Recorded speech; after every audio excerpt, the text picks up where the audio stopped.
Something Beyond Spirituality by Brent Nichols. This book is dedicated to my family, whom without their love and support, I would never have been able to see the bright side of life.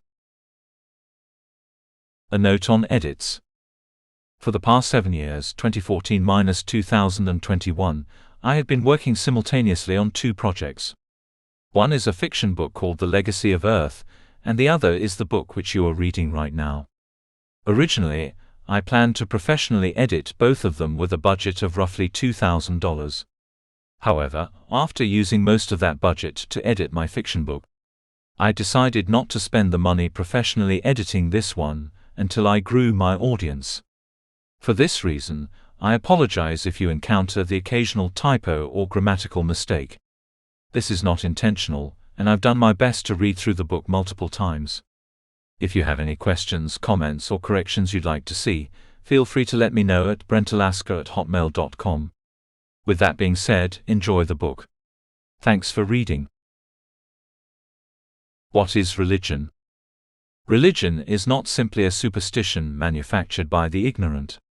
It is an open form of expression and philosophy that has been intentionally crafted to address the burdens of the human condition.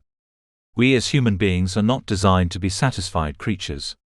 We have pressing questions that need answering, and deep-rooted desires that are often contradictory. We strive for meaning, belonging, and moral structure in a world that is chaotic and mysterious by its very nature. There is no clear explanation for our existence, nor a clear way of interpreting the events we experience through life. The practices we now call spirituality, faith, and worship are all attempts to solve our existential dilemmas. And while the effectiveness of these practices can be debated, there is no doubt that the needs they seek to satisfy are fundamental to our well-being. So, what are the burdens of the human condition? What are these issues that weigh on the hearts of every man and woman? They appear, at least in part, to be the result of a modern mind coming into conflict with a primordial instinct. Take the common fear of death, for example. Almost every organism on this planet has the drive to live and reproduce, yet human beings are unique in that we know our death is inevitable. If we are not to succumb to disease or injury, eventually age will come for the rest of us.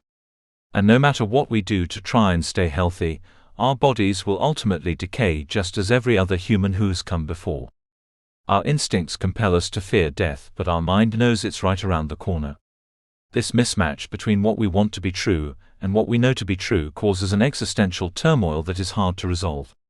One can either accept their mortality and try to cope with it as best they can, or they can search for a way in which part of themselves continues on after death, perhaps even eternally. The latter option is what human beings eventually developed into the idea of the soul. A concept which implies that the mind and body are separate, and that because of this separation, one's identity can survive the body. The soul is described differently by every culture, but typically it is depicted as an energetic body with all the characteristics of a brain. It can experience emotions, recall memories, and even perceive sensory details about its surrounding environment. The soul reconciles our need to live with our understanding of death, and this paves the way for all forms of afterlife to be considered possible. Belief in the spirit, another synonym for soul, is why we call most of religious practice spirituality. It is a remedy for a mind overwhelmed, a cure to our fears about mortality. In many ways, spirituality is a sedative for our existential pains. The problem with this, however, is that it fails to address what causes those pains to arise in the first place. What people need is not a sedative. What they need is a solution to the internal struggle between mind and instinct, for the fear surrounding death is not the only burden worth overcoming.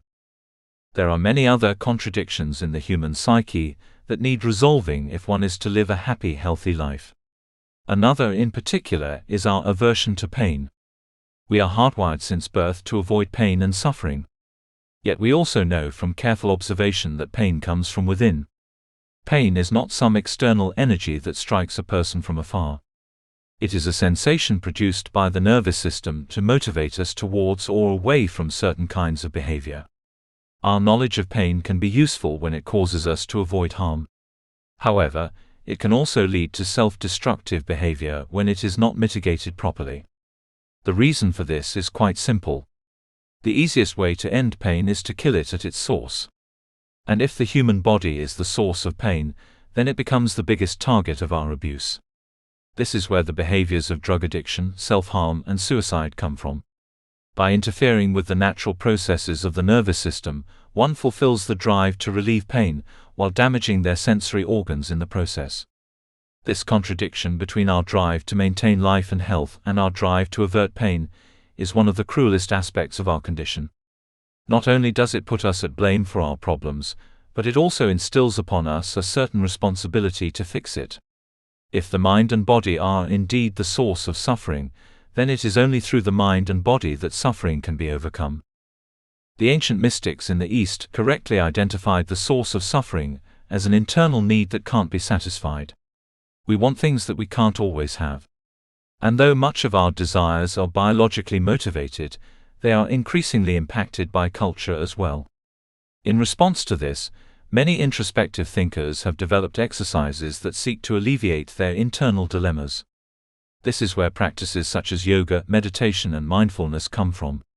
By shifting the focus of attention inwards rather than outwards, people are able to identify points in their body of release and pressure, and modes of thinking that are problematic to their mental health. These practices often bring with them experiences that can be misinterpreted. But regardless of whether chakras, chi energy, or feng shui is real, the sensations experienced by these practitioners are nonetheless genuine. The ability to reduce pain using mental techniques is a real phenomenon, and different cultures have always done it in different ways. In the West, for example, Christians promised the existence of a utopian society known as heaven to escape to. It was a concept not as direct in its aim of relief, but lifted the existential burden on man all the same. What heaven really did in its practical application was give people what seemed like a light at the end of a horribly dark tunnel. Most of human history has been characterized by violence, illness, and exploitation. And so, to have the promise of salvation waiting for one at the end of life allowed them to bear far more pain than those who knew their existence to be fleeting. Hope has always been a nurturing power of the human spirit. And in a world of aggression, scarcity, and unimaginable depravity, can we blame people for turning to a vision of eternal peace and joy in the meantime? The promise of salvation did much to help medieval peasants bear through the arduous labor and constant warfare of their lifetime. But it also endorsed a mindset that made it difficult to question the contemporary issues driving their society. Power structures such as the divine right of kings kept millions in serfdom, despite the potential for a more liberating life.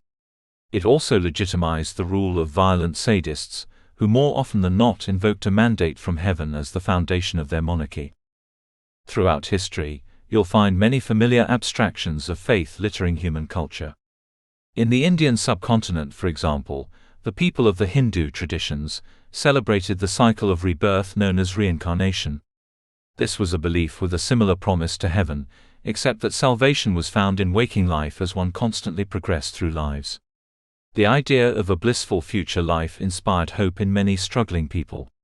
But it also legitimized the conditions that made them poor in the first place. The men and women of the lower castes were not told to challenge the oppressive hierarchies that kept them in slave-like conditions. Instead, they were told to labor within their caste so that they could be born again into a higher form. This tradition differed from Western theology in many of its fundamental aspects, but it still kept to the idea that one would be rewarded in the next life for their current struggles. So whether you take the Eastern or Western conception of afterlife, both forms promise us something ecstatic in the future while distracting us from the suffering of the present. This, just as in meditative exercise, is a means of relieving pain. However, all concepts struggle with the same fundamental flaw. In all of these practices, there is an underlying assumption that suffering is intrinsic to life. If this is to be believed, then reality must be transcended or escaped in some way. This is why Christians are told to find redemption in Jesus, so that they may reach the kingdom of heaven. It's why Hindus are told to act orderly within their stature, so they may be born into a higher caste. And it's why yogis in Tibet are told to sit in silence and focus away from the problems of the world. Whether they're finding salvation in prayer, scripture, or their meditative exercises, the religious are trying to escape a pain they see as intrinsic to reality. The problem with such a thought process, though, is that it takes the sources of our pain as a given. It never challenges the concepts of scarcity or oppressive social orders, or even posits the idea of changing our biology. Pain is worked around rather than addressed at its source. And what we need to evaluate now as a society is how to improve reality so that people no longer feel the need to escape it. The material conditions of our world can now be changed for the better both inwards and outwards. We can fix the societal flaws that cause abject poverty and oppression, and correct the biological errors that cause us pain for irrational reasons. We have the potential to improve the human condition in ways we never have before, but this cannot be done unless we let go of the mindsets that were made to pacify us. The world would do well to launch an honest humanistic effort against suffering in the abstract. But even alleviating the harsh pains of daily life is unlikely to bring the mind to an ultimate peace, for we have other needs weighing on our shoulders. Our minds are not simply looking for peace. They are looking for answers. And as we look up at the night sky and the seeming infinity that stands before us, no real clear answers are given. This causes us to ask questions such as, why are we here? Where did we come from? What is our purpose here on this earth? Is there a plan for our lives? A destiny? Or any kind of higher power looking out for us? The dilemma of human cognition is that we are creatures of perception, yet we want to know the world in objective terms. We have an innate desire to understand our environment, but we are limited by biological constraints. For this reason, we never get a perfect picture of reality. Instead, we're dependent on various forms of interpretation, and this opens us up to misunderstanding. Take the topic of disease, for example. In the ancient world, there was no conception of microbiology. So when people grew sick, it was a complete mystery as to what had caused their ailment. Many believed that disease was some kind of curse, an attack of magical or supernatural origin that inflicted pain and dysfunction upon the victim. When people experienced these curses, they looked to their surroundings for answers, and when no answers were easily found, they resorted to superstition. Guy de Chauliac, Pope Clement VI's doctor, concluded in 1345 that bubonic plague was the result of a supernatural conjunction between Saturn, Mars, and Jupiter. Others believed that the illness was caused by Jews and witches poisoning their water supply. Some believed it was God coming to punish them for their sins. But in reality, it was a bacteria that spread through rats and tick bites. What this paranoid behavior demonstrated was a trend we see all throughout history, which is that the less you understand about the natural world, the more likely you are to assume a supernatural explanation. Disease was of course real and concerning to our ancestors, but the interpretation of what it was and where it came from was entirely false. This too can be seen in other cultures. For instance, in the shamanic traditions of Mesoamerica, there are countless stories of healers and medicine men consuming high quantities of psilocybin mushrooms, peyote cactus or salvia plants, and reporting mystical experiences that brought them closer to the spirit realm. In the modern day, we might simply describe this as getting high, but in ancient times there was a mystical association with that which we might otherwise call intoxication. Similarly, in ancient Greece there were oracles at Delphi known as Pythia, who were said to have wondrous visions of the future. While our historical evidence of this period is limited, one need only study their religious sites to find a wide array of intoxicants present. The oxygen deficit in the caves made it harder for anyone living inside to properly breathe. And in addition to this, there was an excess of carbon dioxide, methane, and ethylene fumes leaking from the vents underneath. When one combines this with the summer heat and whatever other substances they may have been on, it is not surprising that these women would report profound and terrifying visions. Does this mean their visions were true, however? Absolutely not. What it does show is that the seemingly mystical experiences we encounter in life can have natural explanations. In this way, it is shown that religious beliefs are not always being cynically crafted by dishonest charlatans. Sometimes they emerge as genuine reactions to the profound events around us.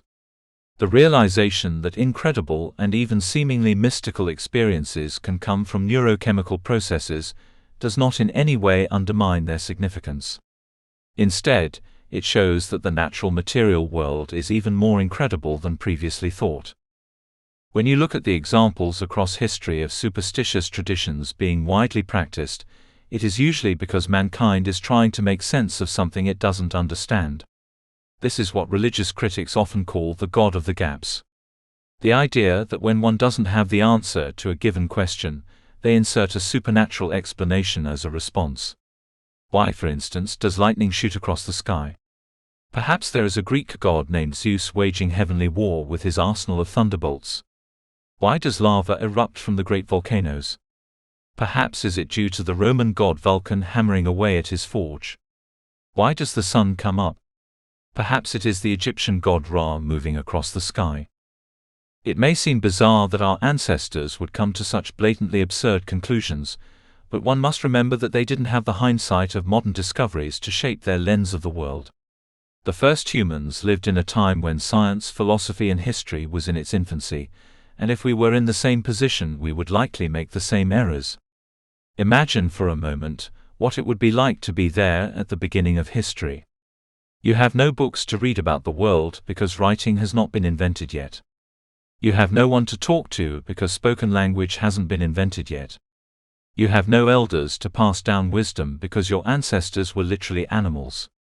And you have no common sense because common sense has not yet become common.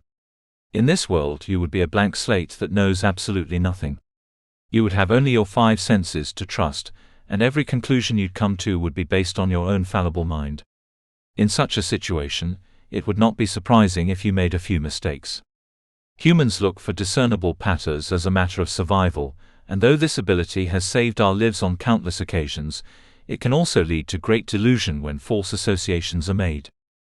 As any logically informed person knows, correlation does not imply causation. Yet if you have no understanding of what logic is, the fallacy will be committed over and over again. If you perform a dance and watch an approaching storm vanish, you may end up believing it vanished because of the dance. If you perform a sacrifice and watch the sun come up the next day, you may end up believing the sun rose because of the sacrifice. If you pray to a god and find that your wishes come true, you may end up believing they came true because of the prayer. Once again, this is not to downplay the intelligence of our ancestors. It is only to say that humans often make false associations, and when these errors are not corrected, it can lead to drastic results.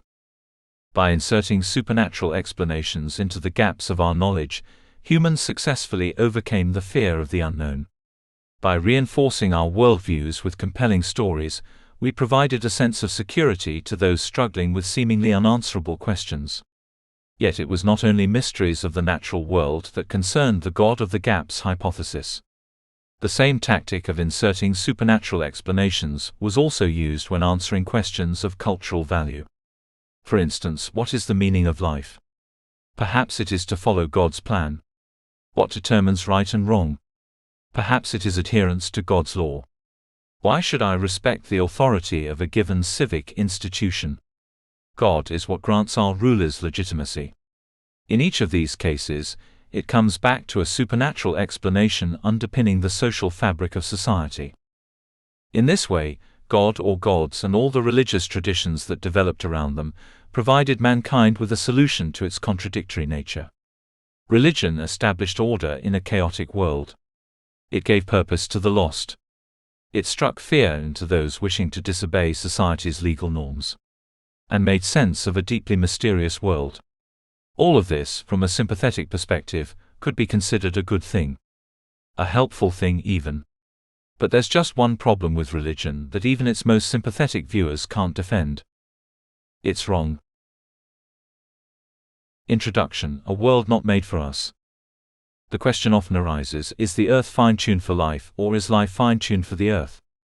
All around the world we find signs of life's extraordinary complexity, and so it seems apparent that we were in some way designed. How else, the religious often ask, could we find ourselves in a predicament so perfect? We are in just the right distance from the sun. Our planet is not too warm nor too cool, and the gravity is just right. If one were to change any one of these measures, as can be observed on other planets, the entirety of life would cease to be possible. Were the Earth's orbit a little closer to the sun, for instance, all our forests would burn and our oceans would evaporate. If our orbit was instead a little further away, the water in our cells would freeze and we would not be able to grow functional bodies at all. It can also be argued that the cyclical nature of our ecosystem was made with us in mind. We have fruit-bearing plants that provide food and sustenance to our bodies. We have trees that recycle our air. There is rain that falls and waters our plants. And there are microbes in the soil that break apart our waste. To an untrained eye, it may seem very much like we live on a planet fine-tuned for life. There is so much intricate complexity in nature that to assume it a product of random chance seems incredibly unlikely. This semblance of design, however, is an illusion. The modern revelations of cosmology, evolutionary biology, and paleontology have shown us that the formation of life by entirely natural processes is a reality. We were not designed by a creator, nor was the world made with our well-being in mind. Instead, we are products of evolutionary changes that have occurred over billions of years. When Charles Darwin put forward his paradigm-shattering work, The Origin of Species, he proposed a theory of evolution by natural selection which shocked believers around the world. In his theory, which was later confirmed, he proposed a method of speciation where variance in genetic makeup due to random mutation and sexual preferences led to the development of whole-scale new organisms. Over time, this branching of species accelerated until the descendant creatures looked nothing like their ancestors. When evolution was put forward as a hypothesis, paleontologists went to work looking for evidence of it in the earth. And evidence there was. In the modern day, we have a monumental fossil record that gives us everything from dinosaurs and mammoths on land to megalodons and trilobites at sea. In some cases, we even get a peek at our own ancestors, tracing back the hominid lineage millions of years into the ancient past. The Earth's fossil record goes a long way in validating the claims that speciation happens over time. But it also tells us something important about the fine-tuning argument. Nearly 99% of all the animal species that have ever lived went extinct sometime in the past. These extinctions are important to explore because they are all tied to natural events. Sometimes the cause of extinction was overpredation. The species in question was not able to outrun or overpower its predators. Sometimes it was a changing climate. It lacked the fur, feathers, or other mechanism necessary to maintain internal homeostasis. Sometimes it was the effects of a new disease, where their immune system simply wasn't equipped to handle the infectious pathogen. Or other times it was natural disasters, where solar flares, asteroids, and volcanic eruptions ravaged the planet. In any of these cases, the Earth was not fitted for their prosperity. Instead, those who could not adapt to the changing conditions were eliminated from the gene pool. One would think that if the world was fine-tuned for life, that 99% of its inhabitants would not go extinct. But extinction is the end result of most genetic lineages. The more we understand about the natural world, the more we understand that it is not environments fine-tuned to organisms but organisms fine-tuned to their environment. The living things we see are merely the species that have survived. And because we do not see the vast majority of species that have been wiped off the face of the planet, we make the mistaken assumption that the world is fitted to our survival. Once we understand that the Earth is not fine-tuned for life in general, it becomes even more obvious that it's not fine-tuned for humans. The best example of this is the oceans. The Earth's surface is over 70% water, and as I hope you will have noticed, we do not have gills. Without a stable piece of land to latch onto, human beings will inevitably drown.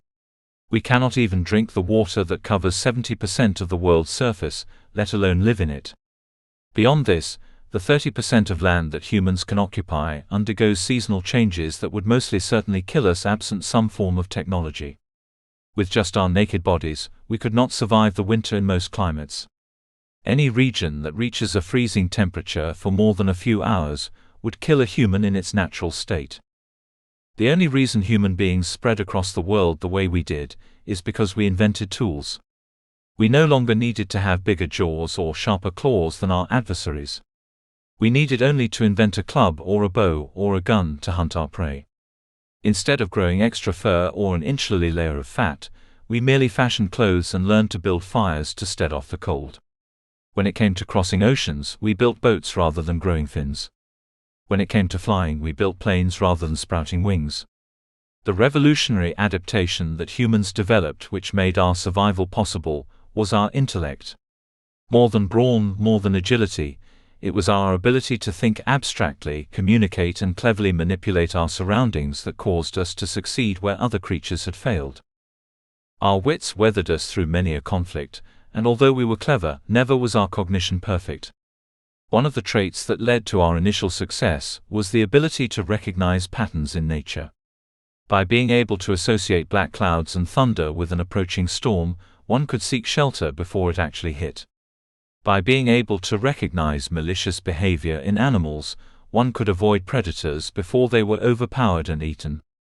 Unfortunately, one of the side effects of this adaptation was the recognition of patterns where none existed. We began assigning conscious intent onto nature that it most certainly didn't have. This is why we developed the misconception that the world was shaped to humanity, rather than humanity shaped to the world. It all stems from an inverted logic. A logic that is most prevalent in the way we ask questions. Now, questions on their own are harmless, but when framed incorrectly can carry with them a certain kind of assumption that influences the type of answers one will receive. This is no more apparent than in the case why vs how questions. A why question implies an intent or motivation behind the source of an action. A how question, on the other hand, simply requires a physical description of the action. This can be understood when we start talking about different aspects of life and the natural world. Why does the rain fall? Perhaps it is to water the plants. Perhaps it is to prevent forest fires. Perhaps it's to quench our thirst. We really don't know. How does the rain fall? Very simple, the water cycle. H2O particles become excited when exposed to heat and subsequently change phases into a gas. They then float up into the sky, forming clouds, and rain down when the temperature turns them to water again. Why does the sun rise? Perhaps it is to warm us. Perhaps it is to signal us when to wake up. Perhaps it is there to light our way. How does it rise? The Earth spins on an axis which results in the illusion of a moving sun. In reality, the sun is stationary, and it is your local hemisphere moving closer to the sun's light exposure. Why are we alive? To please a creator. To fulfill some abstract sense of meaning. To fulfill our destiny. How are we alive? The process of biology. Each organ has a function that plays a role in the organism. The heart pumps blood. The lungs draw air. The brain governs locomotion. The immune system produces antibodies to fight off infections, pathogens. We are a network of cells that propagates itself through consumption and reproduction. The why questions are abstract and philosophical. This is why monks and spiritual leaders can debate them for thousands of years and still not find consensus. The framing of their questions prevents them from forming a coherent answer. The how questions, on the other hand, have a method of being solved. Notice we no longer ask what causes the sun to rise or what makes the rain fall. The answer has already been discerned, and the scientific community has moved on. Yet because we frame our questions this way, and have historically done so, we assumed a motivation behind nature's unconscious processes. This has led to the idea of a mystic or metaphysical presence in our lives. A thinking agent beyond the bounds of space and time that has certain preferences and intentions towards us. While different cultures have expressed this higher power in different ways, the most popular way to portray it is through the notion of a God concept. Whether it be a single monotheistic God or an entire pantheon of gods, this concept has existed to explain all the aspects of our lives that contemporary humans couldn't.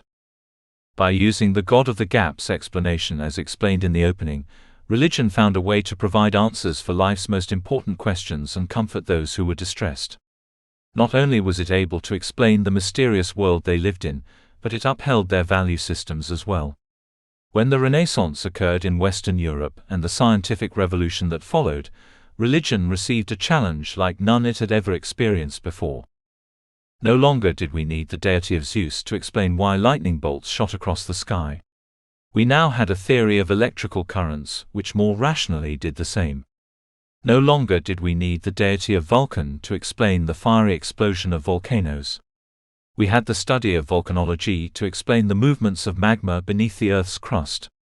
When it came to orthodoxy in medicine, it was shown to be microbes which caused infection, not curses. And when it came to existential questions like the origin of the earth, the origin of the stars, and the origin of mankind, it was found that even these questions could be scientifically answered. With every new discovery that science made, the number of gaps left in our knowledge for religion to fill shrank. It shrank and it shrank as the years went by, until eventually there was little room for God left.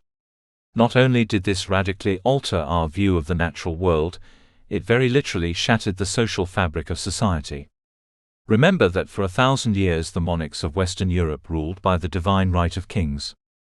The Islamic empires of Asia and North Africa were led by religious leaders known as caliphs. The great emperors of imperial China traced their legitimacy to the mandate of heaven. And in the New World, Aztec leaders claimed to be literally descended from gods. What science did historically, particularly during the Enlightenment, was provide the rational basis to undermine all of these institutions. In a wave of revolutions which spread across the world, people began to question both the legitimacy of their political systems and the moral teachings of their culture. And it makes sense why they would do this. If there is no supernatural entity giving the monarchy legitimacy, why would you ever serve a king? If Scripture is merely a set of texts written by men, why would anyone follow its moral prescriptions? The collapse of traditional religious orthodoxy led to the rise of democracy, liberalism, and secular forms of government. It was through these new and effectively godless ideologies that people began to explore notions of individual human freedom without the need for the approval of a supernatural entity. The effect of this has mostly been good. It has led to the rise of every rights movement one can think of, from civil rights to women's rights to labor rights to gay rights to animal rights to you name it. However, the scientific revolution of the last 500 years has led to some unexpected side effects, some of which people may consider negative. While science was going around successfully answering all the how questions to everyday existence, very rarely was it explaining the why. This is because, as I explained earlier, they are often framed incorrectly.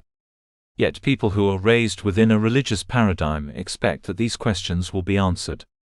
And so when it comes to the supposed deep questions of life, millions of our fellow humans are left wanting. Try to put yourself in their shoes for a moment. If you are conditioned your whole life to believe that God is the source of your morality, and your hope and your joy and purpose, then losing Him is going to create a gaping hole in your life. This is what 19th century philosophers such as Friedrich Nietzsche identified as nihilism. A situation where the answers to all of life's questions becomes nothing. What is the meaning of life? Nothing. There is none. What is the difference between right and wrong? Nothing. Right and wrong are merely products of the human mind. What should we cherish about life? Nothing. Life has no inherent value. If you begin to think this way, life seems rather dull. Because religion has tried to monopolize itself as the source of our values. It often creates a sense of emptiness when you stop believing in it. I can vouch for many atheists when I say we are not always the most bright and optimistic people. It is hard to cope with reality sometimes when you know there is no paradise waiting for you after death. Sometimes the most wicked in this world get away with terrible crimes. And good people suffer without ever being rewarded for their efforts. It would be nice if there was some objective arbiter in the universe that could bring justice for all and grant us eternal peace and joy in the meantime. But this is simply not the case. We don't always get what we deserve, and sometimes life is too short. This book isn't actually about why religion is wrong. For that, I would recommend classic atheist publications such as Richard Dawkins' The God Delusion or Christopher Hitchens' God is Not Great. This book instead is about something else. Something far closer to home for those who consider themselves without faith. It's about the steady creep of nihilism in our society, and the proper solution to it. I believe that as the world gets less religious, the prevalence of a void within the hearts of the recently deconverted will become a bigger and bigger problem. My solution to this, however, is not to run back to religion like an abused spouse running back to her husband. My answer is to move forward and try to develop better value systems for both our personal lives and our broader culture. Value systems that are grounded in scientific realism rather than the wishful dreams of our antiquated past. I believe the first step in doing this is by proving to people that religion doesn't have a monopoly on our intimately held values. It is not required for us to have a spiritual connection with the world around us. All these aspects of the human experience we value, from morality to purpose, to hope, to community, to an experience of the profound and transcendental, can all be attained through a secular, rational, and materialist framework. We can develop ways of drawing positive perspectives out of a purely physical world. We can develop philosophy and methods of interpreting the natural that give us everything that religion has traditionally promised us. When I meet people who reject evolution and cosmology and all the basic facts of science, it is usually for one of two reasons. Either they were never properly educated on the subject and could use better schooling, or they reject it outright for emotional reasons. We cannot overlook the fact that human beings are creatures that feel. If the scientific worldview is presented in a way that makes people feel hopeless, empty, and without purpose, then many people will reject it, regardless of the evidence. What we need to do as free and thinking people is find ways to make people satisfied with the scientific worldview by interpreting it in an honest yet positive way. The book you are about to read is my attempt to do just that. I am not trying to give the answer to any of life's pressing questions. Rather, I'm trying to give an answer. I am trying to present examples of secular philosophy that are grounded in scientific realism, yet still satisfactory to our core needs as humans. I do this with the hope that it will inspire others to craft their own secular philosophies and submit them to the rigors of skepticism and self-criticism as I do mine. I am in no way looking for an alternative to religion. What I'm trying to do rather is appreciate what remains in religion's absence. When children shed their superstition in Santa Claus, a good parent doesn't give them another fictional character to believe in. Rather, they admit that Santa Claus was a ruse and focus on the aspects of Christmas they can still enjoy. This includes time with family, delicious food, the giving of gifts, and the leisure of a day off. Just as we can enjoy Christmas without replacing Santa Claus, we can enjoy life without replacing religion. We do not need a belief in the supernatural, nor a holy doctrine, nor an authoritative institution to make us happy. What we need is support from each other in building a world that is rational and worth living in. If you end up enjoying this book and find benefit from the philosophy it espouses, I would ask that you critique it chapter by chapter, so that you don't fall into the habit which people who read books on spirituality often do.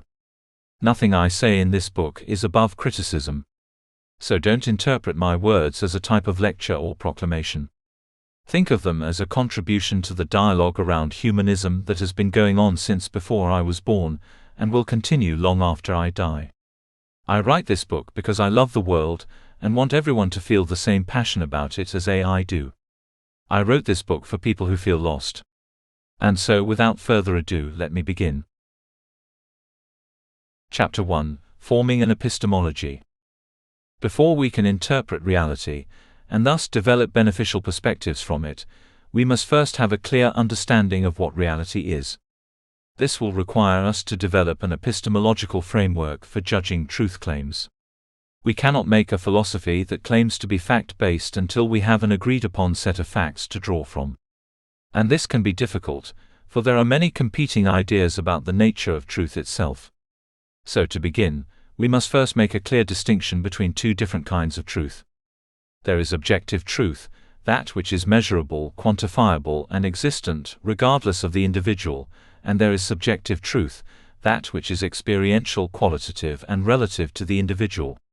Both of these things exist in absolute terms of reality. However, they describe entirely different aspects of it. Take something such as the reality of color. When you look at the leaves of the trees and the grass below, what do you see? You often see the color green. Yet is it true? Is green an accurate description of the object in front of you?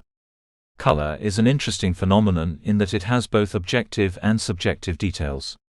The objective detail of color is the physical ray of light that reflects off a leaf in the form of a photon. This photon is then captured by the eye and used by the brain to discern details about its outside environment. The subjective detail of color, on the other hand, is the vibrant visual you get when you see. It is the thing you cannot truly describe to another person. You can only experience it with your eyes. This inability to communicate the contents of consciousness makes subjective claims very difficult to verify. One famous question that is often asked is, how do I know the color I perceive is the same as the color you perceive? How do I know we aren't seeing entirely different colors, but simply associating them with the same objects? The truth is that you can never know for sure, as experience is entirely subjective. You cannot see through another's eyes just as you cannot feel their pain or hear their thoughts. However, there are some discrepancies between experience that can be distinguished. Take for instance a scenario in which two people approach a stop sign. One of them has traditional normal-sighted vision, and the other is color-blind due to a genetic defect. If you asked each of them what color the stop sign was, you might very well get two different answers. One might say the stop sign is red, while the other might say it is dark gray. So how do we determine which one is right in terms of universal facthood? Once we acknowledge that the visual experience of color is subjective, we can consider them both to be right, as it is purely circumstantial to their eyes. The perception of gray may be just as vivid to the color-blind man as red is to the normal-sighted man. However, if they were to argue about the wavelength of the light and the specific nanometers that describe its size, there could only be one right answer. It would either fit the parameters of a traditionally red wavelength, or it would not. This thought experiment is one of many that hopefully demonstrates the dichotomy between fact and opinion. On matters of subjective perception, all opinions can be correct, even ones that are directly contradictory. On matters of objective reality, however, there can only be one right answer, and individual opinions can be discarded as invalid. When the details of subjective quality line up with objective reality, it is generally safe to say that the conclusion is true. The grass is green, the sky is blue. But when these two things don't begin to line up, our conclusions grow far more complicated. There are instances such as dreams, where people experience things that are in no way founded in physical reality. They hear the voices of characters that are purely imaginative, and see the visuals of places that never existed. Dreams are not something we consider to be literally real. Yet to say that dreams don't exist would be to draw the wrong conclusion. Dreams do exist, but only as experiences. For example, if someone told you they had a frightful dream last night, you wouldn't call them a liar. You'd acknowledge that they had the experience, while knowing very well that it wasn't founded in objective reality.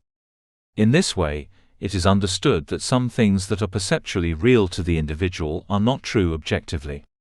And it can work in the converse way. Radio waves shoot across the world as a form of radiation, yet they are completely invisible to the human eye.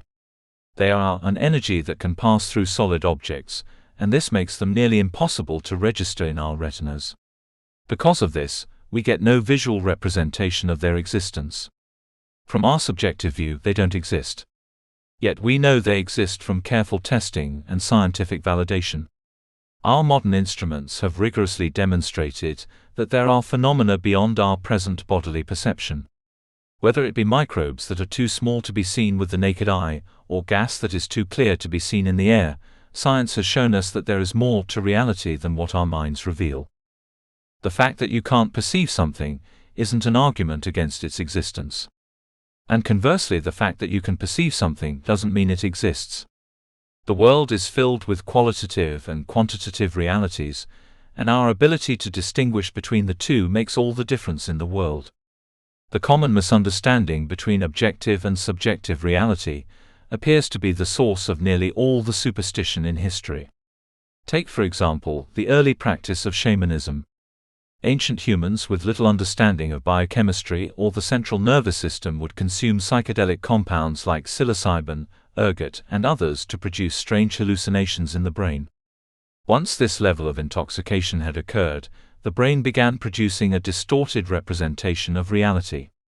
The subjective experience of this event must have been undoubtedly profound, but the conclusions drawn from it were terribly inaccurate.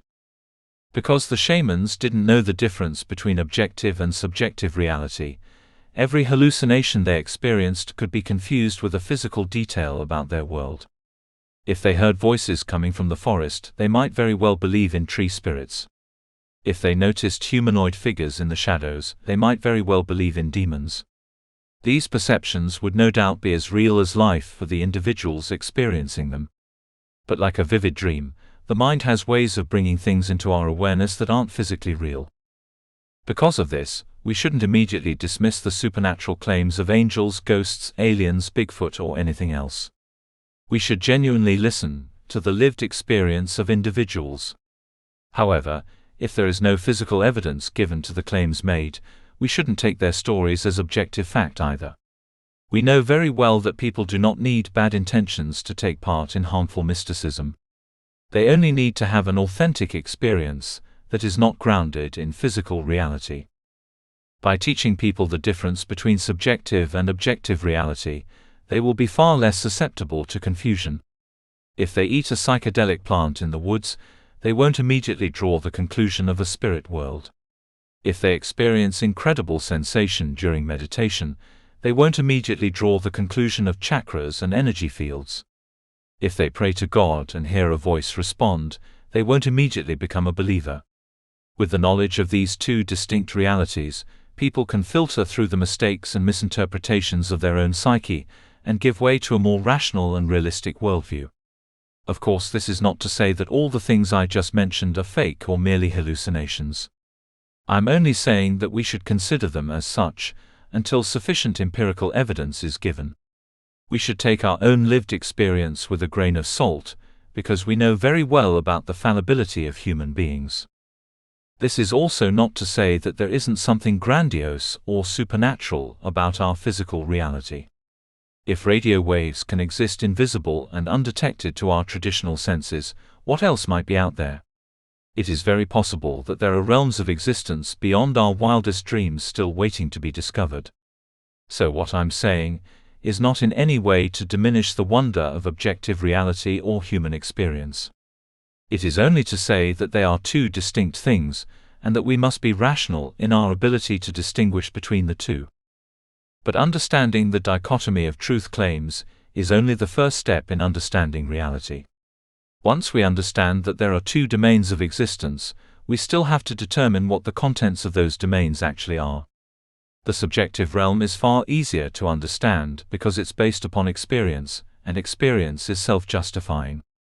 You may not know exactly what you are seeing, hearing, or feeling, but you do know for a fact that you are seeing, hearing, and feeling. In this way, the contents of consciousness are an undeniable fact of existence. What isn't a clear fact, however, is to what extent these experiences match our physical surroundings. Are the things you perceive based on real objective structures? Or are they an internal phenomenon akin to an illusion? Most of us would assume that our five senses are painting us an accurate picture of some exterior world. But we have yet to establish that there is an exterior world. There is a whole branch of philosophy called hard solipsism, which holds that the consciousness of the individual is all that there is. Much like the movie The Matrix, our world could be an illusion no more real than a dream. If this were to be true, not only would our bodies be fake, but our entire universe would be fake. Everything you've ever seen, felt, or heard in life would be an illusion within your own consciousness. And as absurd as this might seem, it does beg the question, how can we understand the objective world when we are inherently subjective creatures? This is where the role of science becomes incredibly important. By understanding that human beings are creatures of interpretation and therefore prone to mistakes, we have an obligation to use a methodology that transcends the flaws of our individual shortcomings. The scientific method gives us just that. It begins in an imaginative or observational phase. One develops a falsifiable hypothesis about how the world works, then they gather evidence to support this hypothesis. They do experiments with the explicit intention of disproving the hypothesis. And if they are unable to disprove it while yielding results validating their thesis, this may be an indication that they are onto something. However, the process does not end there. Once they've completed their research, they rigorously demonstrate their findings to the broader intellectual community. They pass their discoveries on to skeptical peers for review, and then see if those peers can yield similar results through repeated demonstration. Once one has overcome all these hurdles and crafted a successfully predictive theory that fails to be shown false, they have stumbled upon an emergent scientific truth. These truths are often incomplete and sometimes circumstantial in their application, but they do give us incredible insights about the nature of reality. One of the major failures of our modern education system is that science is taught as a set of facts rather than a way of thinking.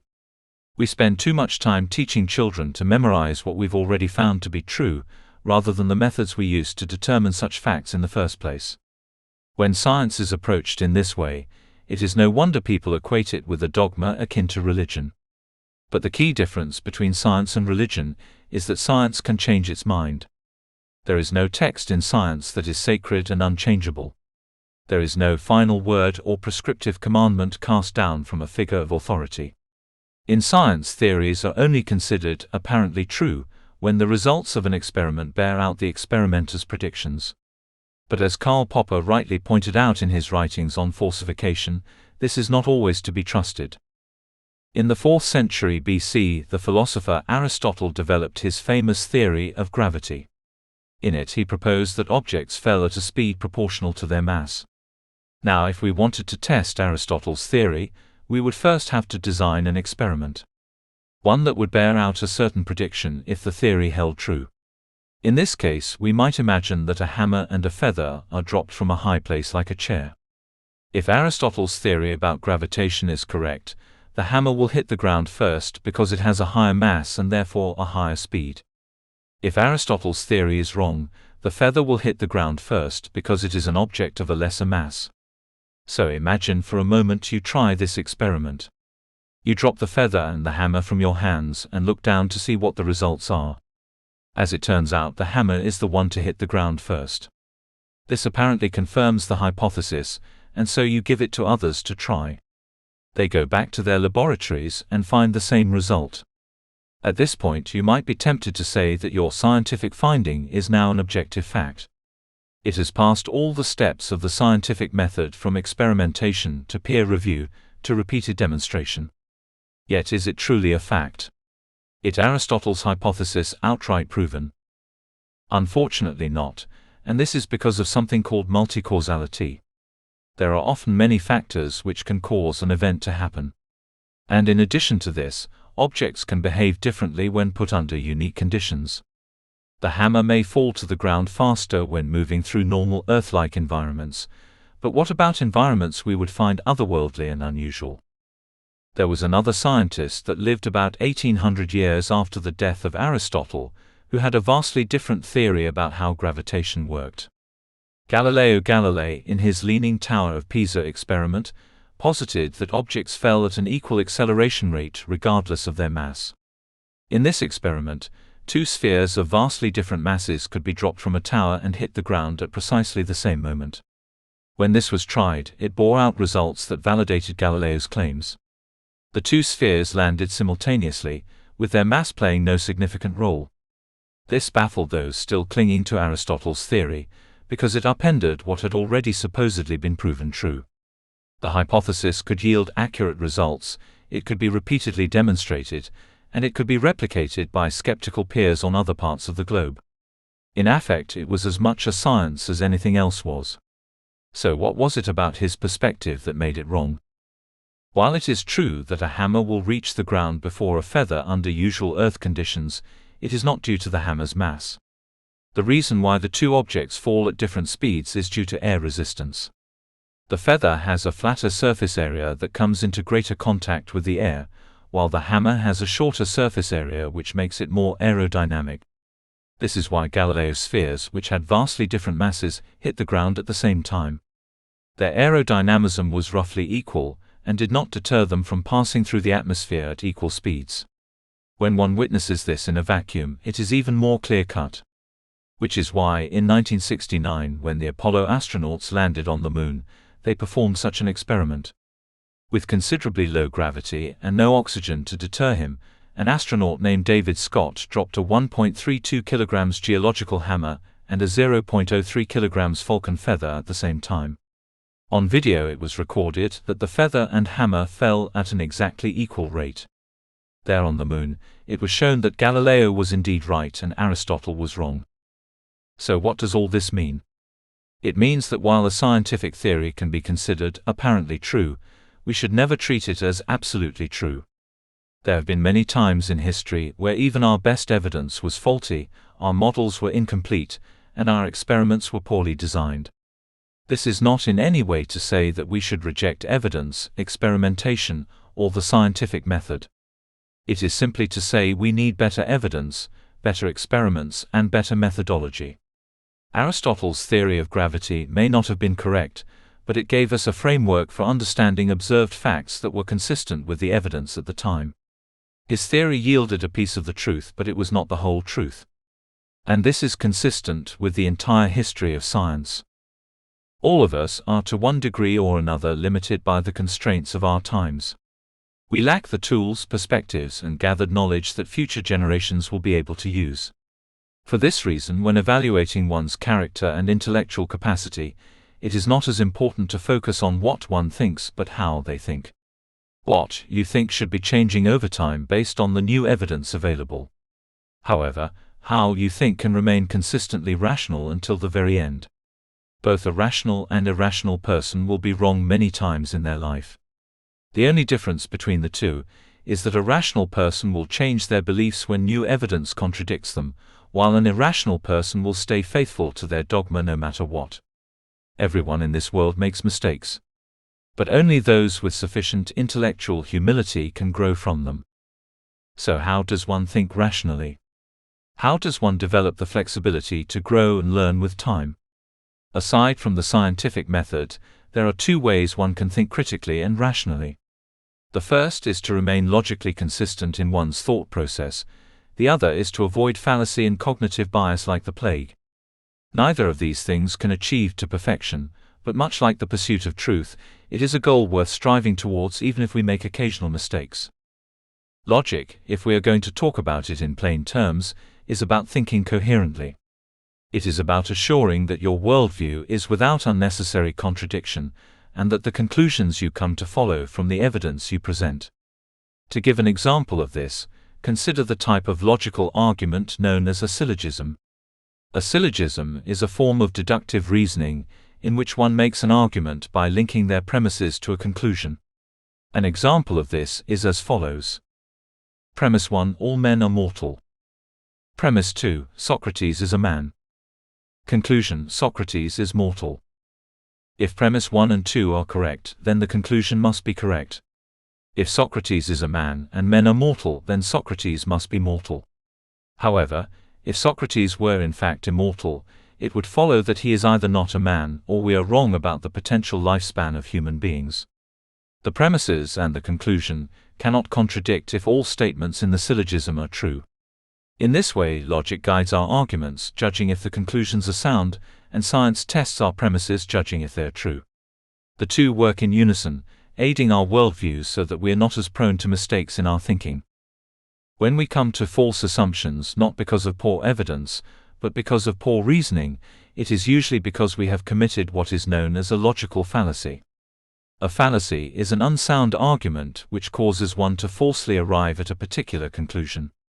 The number of named fallacies are too numerable to list in this short chapter, but to give you an idea of what they are, let me list a few of the popular ones. Ad hominem, the character fallacy.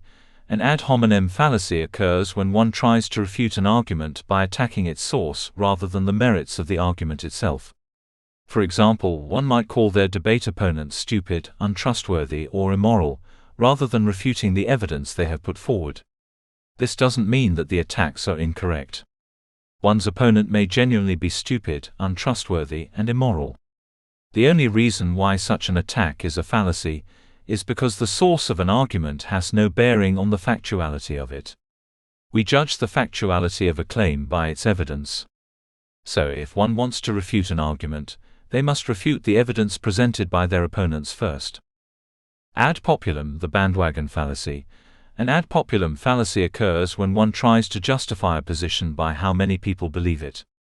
This line of reasoning is fallacious because the popularity of a claim has no bearing on if it's true. There was once a time when the majority of people thought the Earth was flat, and the sun rotated around the earth. It didn't matter then how many people believed the claims were true. It doesn't matter now either.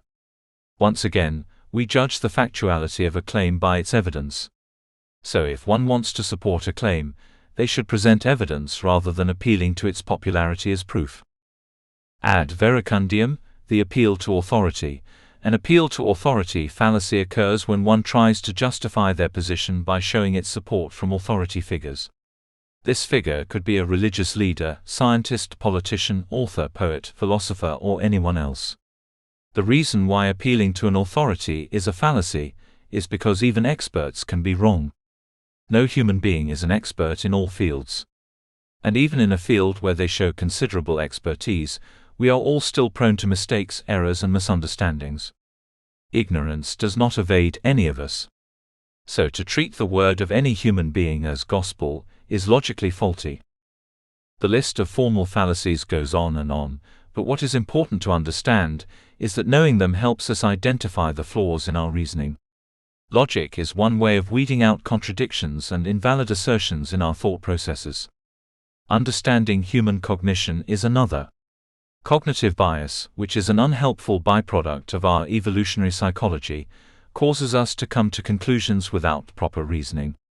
The solution to avoiding these biases is learning to identify what they are and correct for them as much as possible. Examples of cognitive bias would be confirmation bias, the tendency to accept information that you agree with without checking if its evidence is sound. In-group preference bias, the tendency to accept information coming from one group and dismiss information coming from another group. The ostrich bias, the tendency to ignore information that is negative in origin. Cognitive biases, much like logical fallacies, are failures of our reasoning that cause us to arrive at conclusions unsoundly. Most of them are built around assumptions we either consciously or unconsciously do not wish to challenge, or they are emotional responses to confirm that which pleases us and reject that which doesn't. No one is expected to be without cognitive biases or logical inconsistencies. Being susceptible to them is part of being human. The key to being rational, however, is to search for such flaws in one's reasoning and correct your behavior accordingly. This method of distinguishing between subjective and objective claims, of being logically consistent and following the scientific method, is what I will shorthandedly call reason for the rest of this book. Reason is what I will argue we should base our philosophy on, for it is the most reliable pathway to truth. Faith, on the other hand, is the antithesis of reason. It is a belief in that which has no evidence, and is offered as an excuse to justify the irrational. Faith is dangerous because if you can get someone to believe in something without evidence, you can convince them of almost anything. There is not a single claim in this world that could not be taken on faith. And this is a problem because our beliefs about the world inform our moral judgments. To demonstrate this, I will craft a logical syllogism that includes a moral code and a truth claim about reality. Notice that depending on whether the truth claim is accurate, the moral nature of the conclusion sways dramatically. Premise number 1. It is justified to use lethal force in order to stop murderers from harming the innocent. Premise number 2. Gerald is a murderer who is harming the innocent. Conclusion. It is justified to use lethal force against Gerald. Premise number 1 in this scenario outlines our moral code. It defines with clear boundaries that innocents should be protected, and that murderers should be forcibly apprehended. Premise number 2, on the other hand, outlines our understanding of reality. It states the facts we believe that inform our actions. If premise number 1 is correct, and premise number 2 is also correct, then it is entirely morally justified to use violence against Gerald. Killing him, or at least physically restraining him and imprisoning him, is a rational response to someone exhibiting his behavior. However, what happens if premise number 2 is incorrect? What if Gerald is actually an innocent man, and your beliefs about his guilt are wrong? Well now, because you believed a falsehood, you have killed or imprisoned the wrong man. You have committed a deeply immoral action, without changing anything about your moral code. This is what belief in the untrue does. It can very literally turn you into the thing you claim to be against.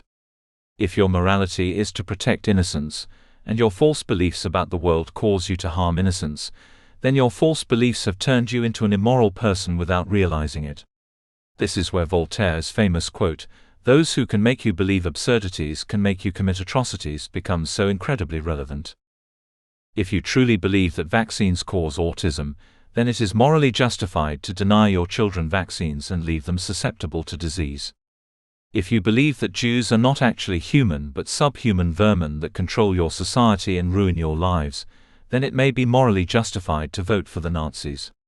If you believe that the God Allah wants you to inflict pain and death upon sinners in the West, flying jets into the Twin Towers may seem appealing to you. And if you believe the words of the Pope to be synonymous with the will of Jesus Christ, you may find yourself supportive of every crusade, inquisition and purge that the Church conducts.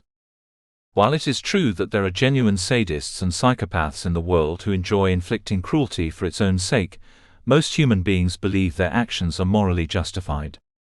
In order for them to take part in unjust institutions such as slavery, empire, genocide and apartheid, they must be conditioned to believe falsehoods which justify the dominant narrative. Steven Weinberg once said, "Good people can behave well and bad people can do evil, but for good people to do evil, that takes religion." I generally agree with this statement. However, the only problem I have with it is that it's not just religion that perverts morality, but any dogmatic ideology that can be believed without evidence.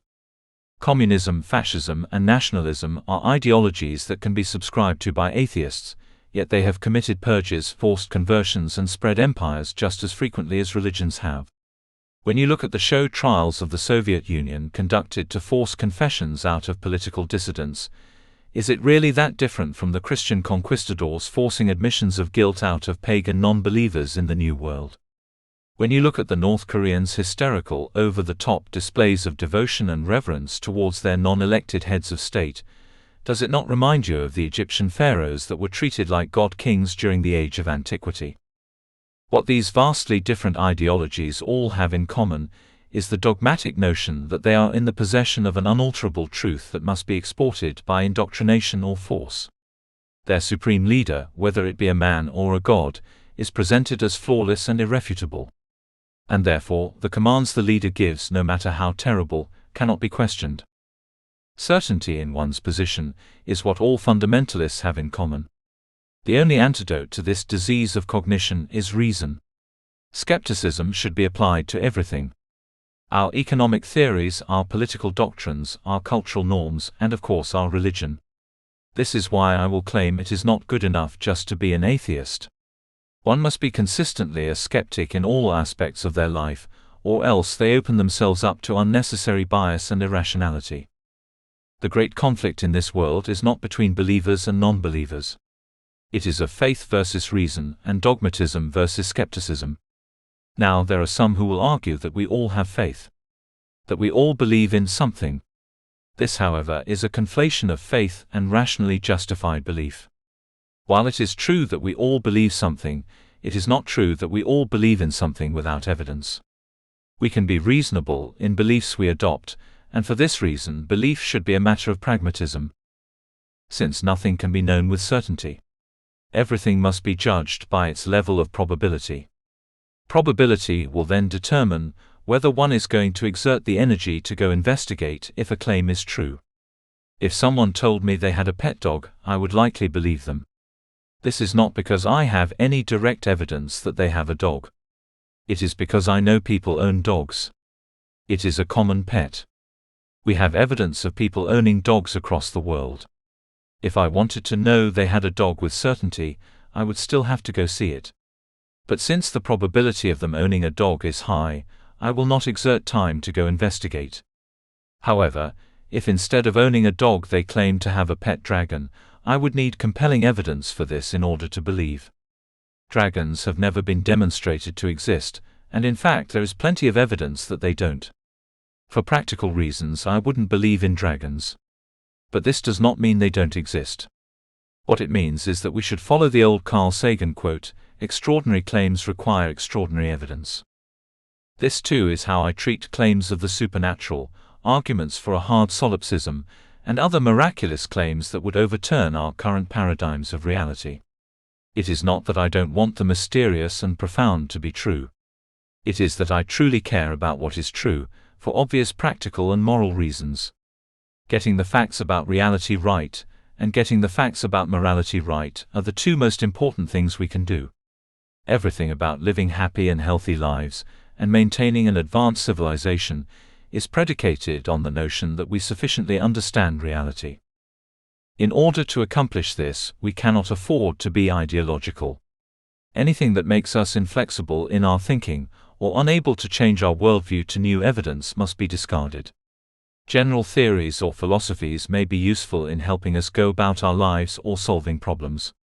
However, as soon as they are treated as anything more than useful advice with important exceptions, they should be viewed with scorn. Any figure of authority, whether it be religious leaders, grandiose philosophers, or scientists who have forgotten the method, that tell you they have found one ideology that explains it all, are frauds. No one person or group of people has a monopoly on the truth. We are all apes trying to grasp the cosmos. And until we discover a methodology better than skepticism and human reason, we are left with this. Adopt the ideology that says you will have no ideology. Be part of the team that says you will have no teams. Be a free thinker to the best of your ability. For it is the only thing that will reliably bring you to the truth. Chapter 2: The Source of Value. Once we've developed an epistemological framework for judging truth claims, we can then begin the labor of not just discerning facts about reality, but interpreting them.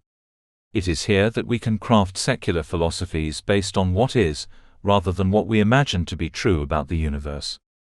In order for such philosophies to be successful, they must address all the things we value about traditional spirituality.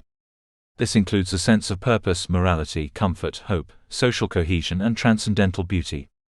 We need to have something that celebrates the profundity of human experience and gives people guidance in answering life's unanswered questions. To begin this formulation, any such spirituality must have a basis. It must have a clearly identified foundation from which its values can be derived. In the spiritual traditions of the past, or at least the monotheisms, this foundation has been God. It has been He who gives purpose to our lives. He who defines objective morality and bestows on us life. It is He who dictates our destiny. And after we die, it is His afterlife that we strive towards. If we want to create a spirituality that is devoid of God or any supernatural claims, we must first determine where our values arise in the natural material world. What is it that gives life its quality? And where does it stem from? The thesis I will put forward in this book is that the best foundation for a secular spirituality is consciousness. This is because consciousness is the means through which we perceive the world. It is the way we imbue it with quality. To give an example of this, consider a pastry or any fine delicacy you can think of. Would food be delicious if you could not taste it? Would it have the same sensual appeal if you did not have senses? What about music? Could you still enjoy the sound of an orchestra or the harmony of a choir if you did not have the ability to hear? Our ability to find quality in things is directly related to our ability to experience them. When you witness a sunset, you don't simply count the wavelengths of its reflective photons, you see its vivid colors. When you take a shower or a hot bath, you don't simply measure the thermal energy of the water, you feel its warmth on your skin. The human mind does more than indifferently crunch numbers. It illuminates our reality through subjective perception. In this way, consciousness takes a world devoid of quality and brings it to life. It is the emergent source of value, and therefore a necessary foundation for secular spirituality. If you were in an unconscious state, worse than even the deepest coma, you would have no means to experience quality in your life. All of your perceptions, and thus the senses that make quality possible, would be closed off to you. And if you disagree with this statement, if you argue that the universe has some intrinsic quality divorced from conscious experience, you must first answer, to whom? Quickly you would come to realize that value, by definition, is subjective. Even those who claim to get their values from God have already made the implicit and clearly unfounded assumption that God is good, and thus worth following. In this way, value is not something that can be bestowed on one by an outside force, it is something that is internal and experienced within through the conscious mind. In chapters 5 and 6 I will explain in detail the relationship between consciousness, meaning, and morality, but for now just understand this basic premise: all value judgments in the world come from minds.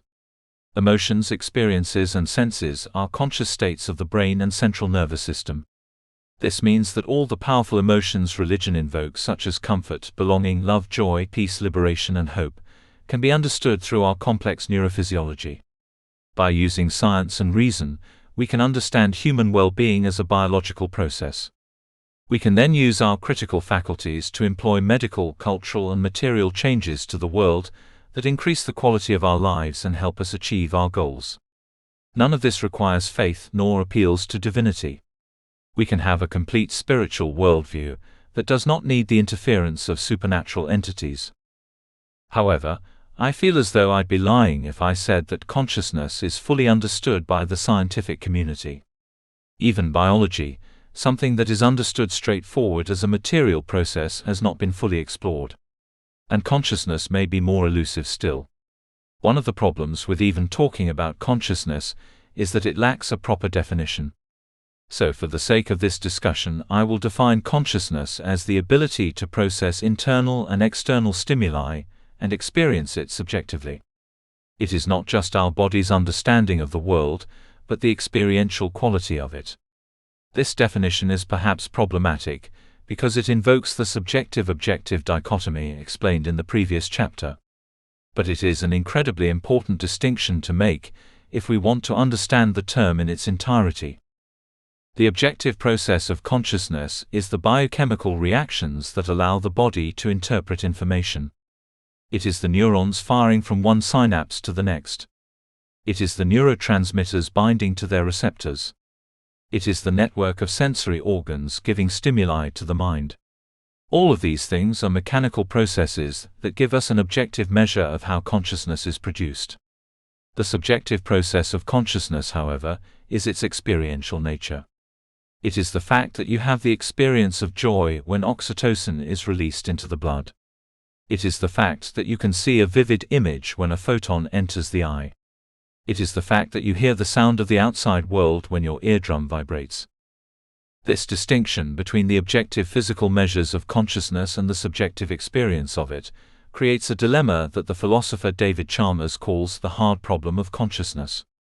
He asserts that while we can grasp, at least in theory, how biochemical reactions would result in the production of our many senses, we still do not have an explanation for why these senses are subjectively experienced. Many thinkers try to frame the hard problem in terms of being. So in this way we might ask, what is it like to be you? If there is something it is like to be you, then there must be a subjective aspect of your existence. And if you acknowledge that there is a subjective aspect to your existence, it seems reasonable to assume there is a subjective aspect to those anatomically similar to you. Most of us would assume that our friends and family are similarly conscious. But is this true of our dogs? What about fish? Or houseplants? What about the millions of microbes living underneath your bed? With these living yet primitive beings, there is disagreement over the level to which each being has consciousness. What isn't controversial is that at some point consciousness ceases to be.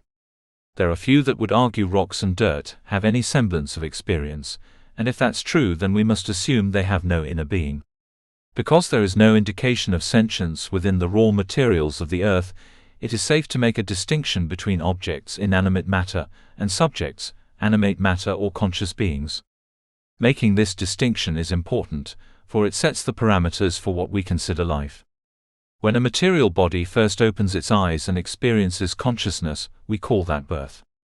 When a material body shuts down and no longer experiences anything, we call that death. So how is it that once unconscious bodies can become conscious? How is that once animate matter can become inanimate? Is something gained at birth? Is something lost at death? The reason why the hard problem of consciousness is considered a hard problem is not because we simply don't know the answer. It is because we lack a sufficient means of even looking for an answer. Usually in science one can depend on direct observation to come to conclusions, but on matters of subjective experience we cannot. There is no way to scientifically measure the quality of an experience, and so researchers find themselves at a dead end. If, for instance, someone burned their hand and was experiencing pain, we could use the objective measures of science to explain why they feel this way. We could measure the contact between the hot object and their skin. We could photograph the tissue damage and determine where it took place. We could trace the signal pathways from the nerves in the skin to the neurons in the head. And we could perhaps even observe how the brain organizes this information internally. What we could not tell you, however, was what that burn actually felt like. Even if we asked the victim specific questions and received an articulate response, they could only use language that relates to other experiences. If one reported a sharp and twisting pain in their arm, that description would only make sense if you've experienced sharp pain. If you'd never experienced sharp pain, or don't have an arm, you are not going to fully understand the experience being described. Not only this, but your sharp pain may feel different from another's sharp pain. We have no way to verify if what you're imagining is the same as what they're experiencing. In this way, the experiential aspects of our existence are subjective truths. They are beyond the typical methodologies of science, and therefore give off a rather mystical persona. I admit that it is baffling that consciousness, the very source of value itself, is a mystery. But just because we don't have an answer to something, does not mean that we can make one up. And just because science hasn't solved something yet, doesn't mean it won't. I cannot conceive of a way in which the scientific method of observation, experimentation, empirical evidence, and peer review could provide us insights into the nature of subjectivity, but maybe it could. Maybe there's some kind of quantum particle that our subjectivity arises from. Perhaps there's some hidden dimension of reality we've yet to discover. I am not in any way diminishing the role of science here. I'm simply saying there's an objective-subjective barrier that is not easily crossed over. So with that being said, why is the hard problem relevant to our discussion? Why should it be brought up when discussing conceptions of a secular spirituality? The hard problem is important to understand, because the way one answers it greatly influences the way they will view science, religion, and philosophy. We've all heard the traditional answer to the hard problem of consciousness before. It's thousands of years old and described in nearly every major religion. It is called the soul. The soul means a million different things to a million different people. But it is often characterized as a non-physical entity that inhabits the body during life and carries a certain essence of the individual away after death. We have no evidence for a soul, but let's think about the concept of it for a second. If the soul were a type of energetic body as many people describe it, then it could be measured in the same way we measure other forms of energy.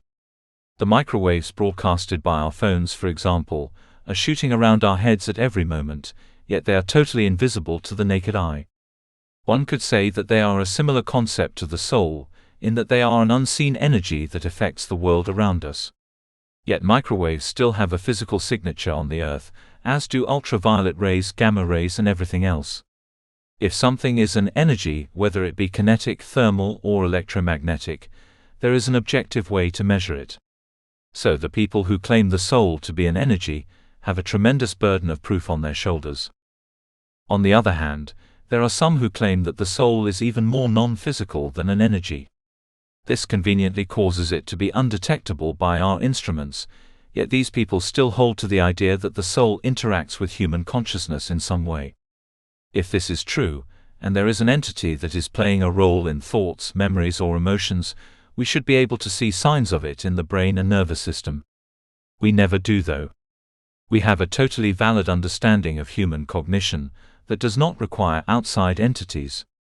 The brain and central nervous system are enough to explain the contents of our consciousness. And while the soul may still yet exist, it does not affect any of the conscious processes I have just described. So, what then is the purpose of a soul? If it is non-physical and not interacting with the mind or body, how is it a part of you in any way? Most people who believe in souls believe that their emotions, memories, and personality will carry on with them. But all of those things are processes generated by the human body. Memory is associated with the hippocampus. Smell is produced via connections between the nose and the olfactory bulb. Happiness and sadness are largely regulated through neurotransmitters such as dopamine and serotonin. And if one does damage to any of these processes, it can radically affect their life experience. This is why when one overindulges in alcohol, they lose their memory. It's why when one damages their nerves, they lose feeling. It's why when one suffers a concussion, they experience mild to severe problems in cognition. And why those with serious mental disorders find themselves locked in manic agony. The more damage you do to your brain, the more deteriorated your experience becomes. So when you die and get cremated or buried, destroying all of the brain, how do you figure that your consciousness will come back to 100% of the quality you had during life? The soul appears in most people's imaginations as an entity that has all the same aspects of the body, except for the fact that it is immortal and indestructible. This appears to be a kind of wishful thinking, and a manifestation of what we want to be true, rather than what's been observed about the mind. Think about the way people describe their out-of-body experiences. They remember seeing things, when we know sight is a process of the eyes and occipital lobe. They remember feelings things, when we know touch is a process of our peripheral nerves. The fact that they can remember anything at all is curious, since memory is also a product of the human mind. If personal accounts are all we have when it comes to concepts of the soul, and if no empirical evidence has been presented in its favor, then we have no good reason to believe that it exists. It is still possible that some of these spiritual claims could one day be validated. But we cannot take them as truth, knowing the fallibility of the human mind. Until there is a good reason to believe in non-physical entities inhabiting the body, I'm afraid we will have to move on from the concept of the soul. But still the fact remains. Consciousness exists. It is experienced subjectively, and we still don't know how. There are many speculations as to why this is, and for a moment I'd like to consider a few of them. Some have proposed that consciousness is like a signal, and that our bodies are receivers. Much like the mechanics of a radio, consciousness would be broadcast throughout the universe, and the individual atoms in our body would act like antennas picking up the signal with varying success. This would be, in their mind, why doing drugs and changing one's brain chemistry creates such a profoundly different experience. One is not merely experiencing a different reality. They are tuning into it. In such an analogy, our sober minds might be tuned into a 90.7 inches frequency, while an intoxicated mind might be recalibrated to 105.1. Our dog, on the other hand, might be tuned into 106.9, and the mosquito on our wall at 87.3. This is an interesting speculation that would explain why changes in our brain chemistry have such profound experiential effects. However, just as in the hypothesis of the soul, it requires some sort of invisible mechanism in order for it to work. If one is going to make such a claim, it must first be validated. And just as in the previous example, no evidence has been given. There are some, however, who, in looking for solutions to the hard problem, believe we are running into a category error. One such proposition for why we can't find the source of consciousness is because consciousness is not an object with defined parameters and a physical location. In this idea, consciousness is an emergent property of matter. It is something that cannot exist independent of the particles which produce it. To give you an idea of what I'm talking about, think of another emergent property of matter, sound. Sound is not something that exists on its own. It is a description of what atoms do. Sound cannot exist without a medium to move across, which is why the vacuum of space is completely silent. Sound needs air or water or something tangible for its waves to move across. Because that's what sound is, the vibration and motion of particles. Just as you could not ask what is the nature of sound independent of matter. It may very well be that asking what is the nature of consciousness independent of matter is just as absurd. Another way to think about this is to ponder the existence of spatial dimensions.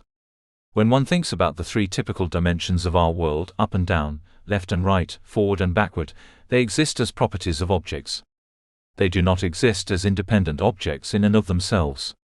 They are only aspects of objects that already exist. If, for example, you tried to find the third dimension to hold it in your hands, you couldn't. This isn't because it doesn't exist. It's because it exists in everything. It is a property of all objects rather than an object itself. Similarly, it may be that consciousness is such a property. Just as an on-object exists within coordinates of time and space, it may exist within consciousness too. And just as one can maneuver between high and low points of space, it may be possible to occupy high and low points of consciousness as well. If it is discovered that consciousness is an emergent property of matter, then it makes sense why no one has ever been able to find it. It may not be a thing to be found. Rather than a soul, or a particle, or even some abstract energy, consciousness may be an intrinsic aspect of our universe in the same way time or motion is. If this is true, then it would also eliminate the need for any kind of dualism in our philosophy of mind. The subjective realm of experience and the objective realm of tangible reality would no longer be considered two separate things. They would be interconnected. So regardless of what you believe about the hard problem of consciousness, we can observe that there is a strong connection between brain states and changes in experience. Our biology affects our psychology, and this is an undeniable fact. Since consciousness is the emergent source of value, as I have demonstrated at the beginning of this chapter, it follows that we should consider anything that has the capacity for consciousness with moral consideration. Which brings us to our last question: what has consciousness? This question is difficult to answer because of the inherent measurement problem. Most assume that less complex creatures such as dogs and cats have consciousness, but this is because of the behaviors they exhibit in daily life. You step on a dog's toe, it yelps and reacts, indicating that it is experiencing pain. When a cat runs over to its food bowl, it is indicating that it's experiencing hunger. These animals can be trained, showing that they indeed have memory. But what about something that doesn't show its consciousness in obvious terms? Trees are organisms that will not scream or run when you cut them down. They will stay entirely silent as you saw them to pieces. One might think, and I'm afraid many vegans do, that plants are totally unconscious. Yet we know from careful observation that plants will secrete chemicals and even grow differently in reaction to their outside environment. There has been observation of trees not only reacting to their leaves being eaten, but even the recorded sound of their leaves being eaten. If this doesn't show a complex awareness of the world around them, I don't know what does. Yet even if we consider plants to be conscious, we are still determining their consciousness through behavior. Do we know that they have an internal experience of whatever they're reacting to? We can never be sure. But we can also never be sure of this when it applies to cats, dogs, or even our fellow human beings.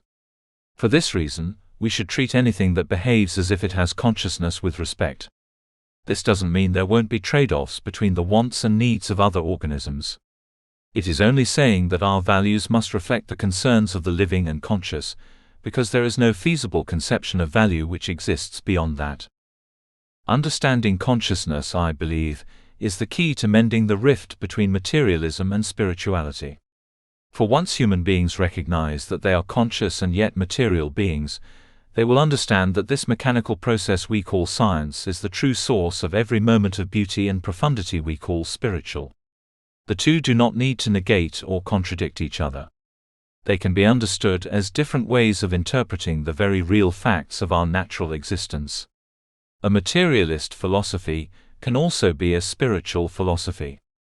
And so, with this in mind, let us use this unified framework to examine the world more fully and live fulfilling lives consistent with scientific reason. We need not appeal to superstition for our spiritual wants and needs. Everything we need for happiness is sitting right behind our eyes. Chapter 3: Life, Death, and the Materialist Conception of Identity. One of the great burdens of the human condition is our knowledge surrounding death.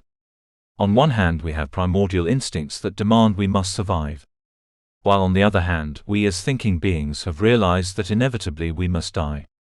This contradiction between what we feel and what we know to be true has caused many to look for a way out. We either have to find a way of coping with our death, or we have to find a way in which part of us lives on, perhaps even eternally. In many cultures, the latter decision was developed into the concept of the soul. The soul in its most basic form is a way in which the conscious self lives on even after the body dies. It is a non-physical embodiment of our personality which allows heaven, hell, reincarnation, and all versions of afterlife to be possible. In order for a concept like the soul to appear feasible, however, one first has to conceptualize their identity in such a way that it is separate from the body. We often use phrases like "my body" as indications that the body is something we have, rather than something synonymous with identity itself. If you think this way, it makes sense why the question "what happens after death" would be asked. If our body and consciousness are separate in some way, death would not explain where the consciousness goes after the body decays. However, as I have explained in the previous chapter, there is no reason to think that a soul exists. There is no evidence for it, and all the experiential characteristics typically associated with it have been discovered to be processes of the brain and central nervous system. Realizing this fact can be terrifying, for if the sense of mind we have is actually an emergent property of the brain, that means when the brain dies we do too. Death is as real as ever, and we have to cope with it. It is only natural that we should feel terrified by the prospect of our own demise. After all, if our ancestors didn't feel this way, we wouldn't be here to talk about it. But is there a better way for us to view life, death, and a conception of what happens next? I think so. I think there is a way of dealing with death that is both emotionally satisfying and consistent with a rational scientific worldview. In order to do this, though, we first have to change our notions of identity. We have to challenge the idea that our body and consciousness are separate, and take the more nuanced approach that consciousness is a function of physical systems. Once we realize that humans are conscious and yet material beings, we have a much easier time answering the question, what happens after death? If all we are is our bodies and nothing more, then we already know what happens after death. We see it every day. If you get cremated, the atoms in your body go into the smoke and ash. They proliferate across the sky until they are indistinguishable from it. If you get buried, they go into the soil where they are recycled by microbes, fungi and plants until they are used to generate new life. In the case you are buried at sea, the fluids of your body will disperse into the endless waters. And in the unfortunate case you fall victim to a predatory animal, the creature will consume you, converting your flesh into its own. In this way, as long as your atoms remain on this planet, they will be recycled through millions of living things for ages to come. This cycle of molecular change is nothing new, and can be traced to our interstellar origins 13.7 billion years ago. In the beginning of our observable universe, to the best of our knowledge, there was a Big Bang which released a plethora of light elements out into the universe. These elements, which were usually molecules of hydrogen, helium and other simple gases, coalesced around centers of high-density particles until their sheer mass catalyzed the first nuclear reactions in stars. Inside the furnaces of these giant cosmic behemoths, the particles that now encompass our bodies were forged into heavier elements such as carbon, nitrogen, and oxygen. These elements were then dispersed by supernova explosions across the galaxies and caught in the gravitational pull of planets until they landed on the one we call Earth. From here, these molecules cycled through millions of organisms before reaching the one we now call you. They were in trilobites, dinosaurs, mammoths, and saber-toothed cats. They were also in cavemen, Neanderthals, explorers of antiquity, lords and ladies of the Middle Ages, and even our parents and grandparents. The air we breathe has been breathed by 1 trillion plants and animals before us. The oxygen in our cells was once flowing through the veins of every great historical figure, from the dawn of civilization all the way up to the modern day. These elements that compose our bodies are a part of us in very intimate ways. In fact, not only are they part of us, they are very literally us. We were once part of the stars, though we fail to remember. We were once part of the soil. We were once part of the plants, animals and microbes we share this world with. We were once part of the sea. We were once part of the skies. We were once part of every aspect of the ecosystem that has led to this point. Is it surprising that one day our atoms will return to their ancestral place among the earth, the seas and the skies? Many people like to think of death as an end to our existence, but it's not an end. That which makes up us, our physical essence, is recycled again and again across this universe throughout time and age. Understand that since the discovery of the conservation of energy outlined in the first law of thermodynamics, it has been known that matter and energy cannot be created or destroyed, it can only change form.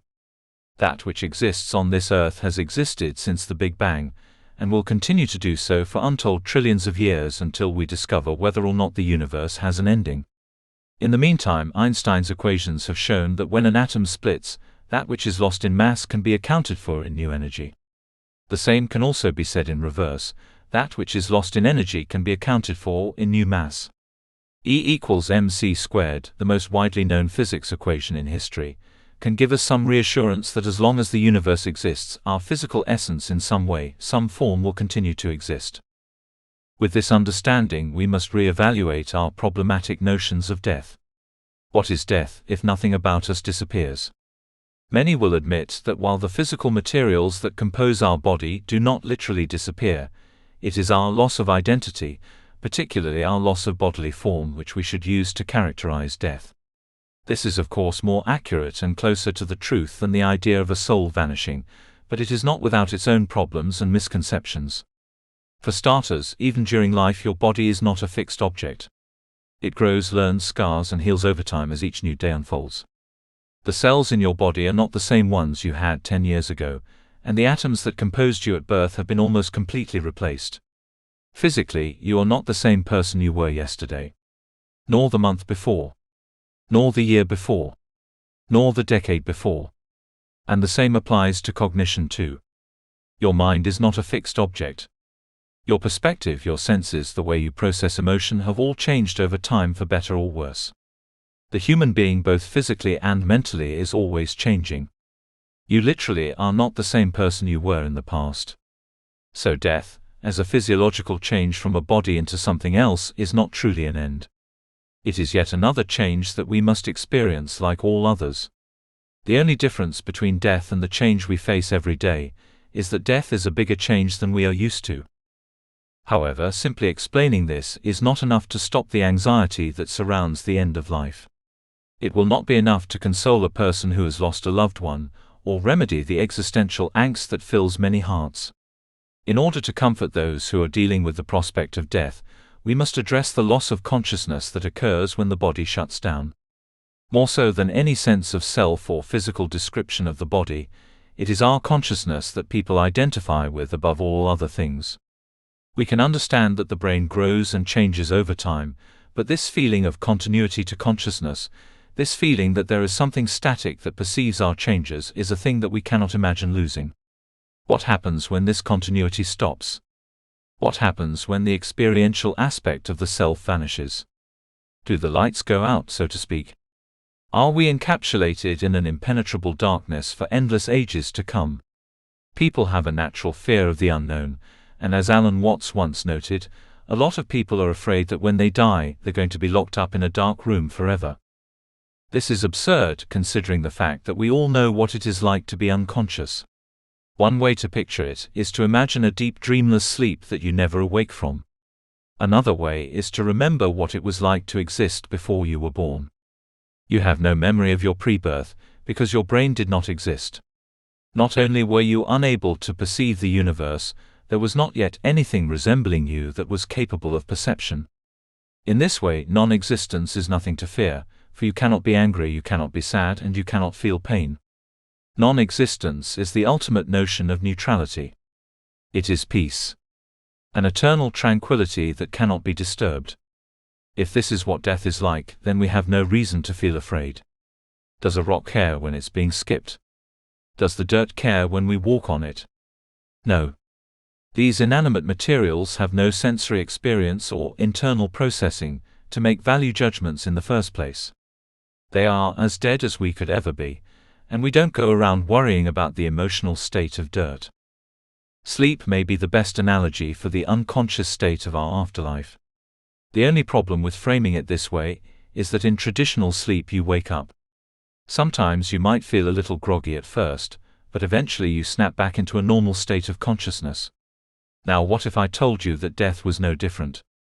What if I told you that you could awake from that endless state of unconsciousness, but you wouldn't have any memories of the life you lived before? This all depends on how you conceptualize identity. If your sense of identity is tied to the sense of an unchanging and static personality, then an existence after death is impossible. However, If you perceive your identity as being akin to your body's material composition and the conscious experiences associated, then something very akin to this happens all the time. Our atoms travel from decaying bodies into other objects and forms, some of which are living things and some of which are conscious. These living beings have nothing in common with you or I. The only thing associating them with us is that they share the same composing material.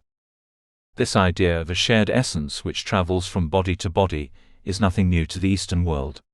For thousands of years, Buddhists and Hindus have been calling it reincarnation. The idea that your soul can be born into a new body after death.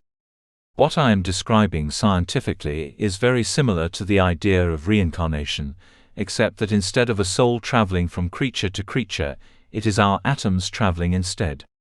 These atoms carry with them no semblance of our personality or memories, but they do carry on our physical existence. In this way, perhaps the idea is more closely related to the circle of life described in The Lion King, rather than anything from ancient religion. Consider the following lines from my favorite Disney film. Mufasa, everything you see exists together in a delicate balance. As king, you need to understand that balance and respect all the creatures from the crawling ant to the leaping antelope. Simba, but Dad, don't we eat the antelope?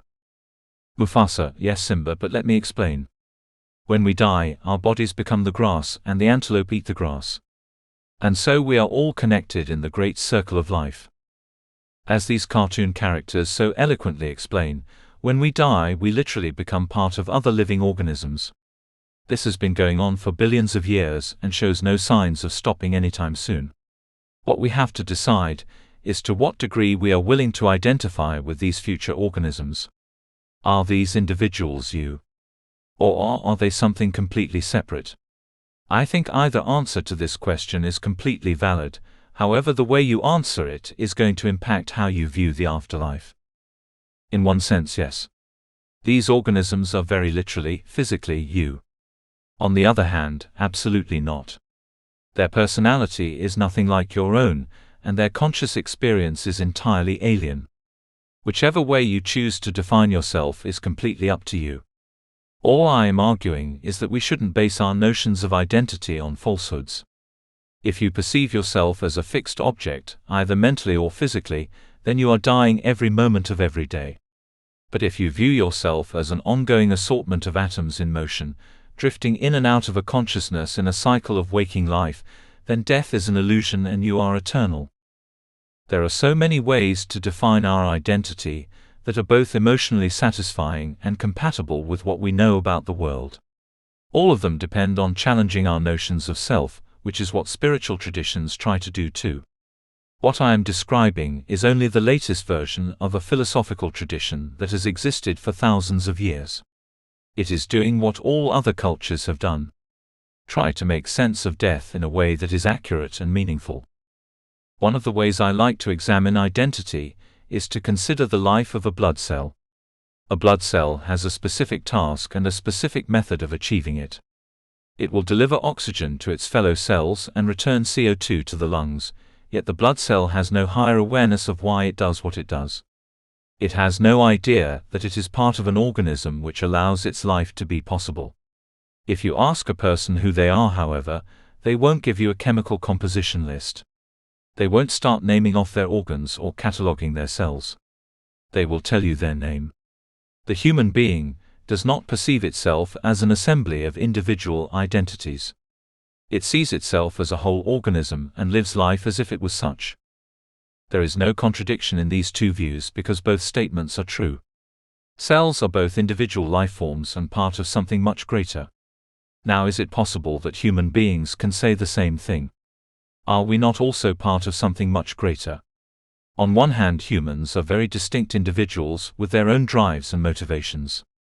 Yet when we come together, we create beautiful civilizations and vast interconnected ecosystems, each of which are beyond any individual person's comprehension. When we die, the systems we belong to survive for eons into the future. Our atoms cycle on in the world just as a cell's atoms cycle on in the body.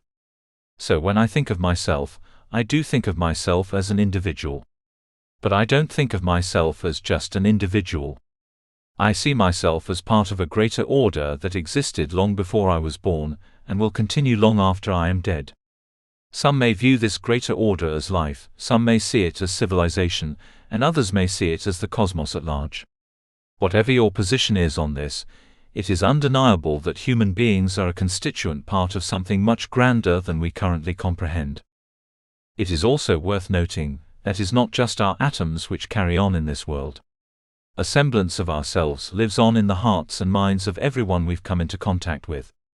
Every time you've made someone smile, motivated them to do their best, taught them something, or inspired them in any way, you have performed an action which will have far-reaching consequences long after your death. Perhaps your kindness will inspire others to act kindly to those around them. Perhaps the skills you've taught someone will lead them to accomplish something pleasant in the future. Perhaps a little mannerism or joke you've made will be passed down from generation to generation.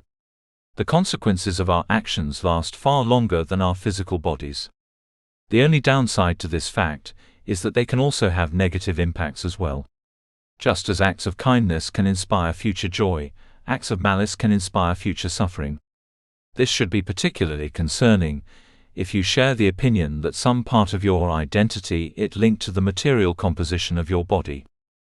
Understand that your atoms, which will eventually compose other living beings, will have to live and experience this world.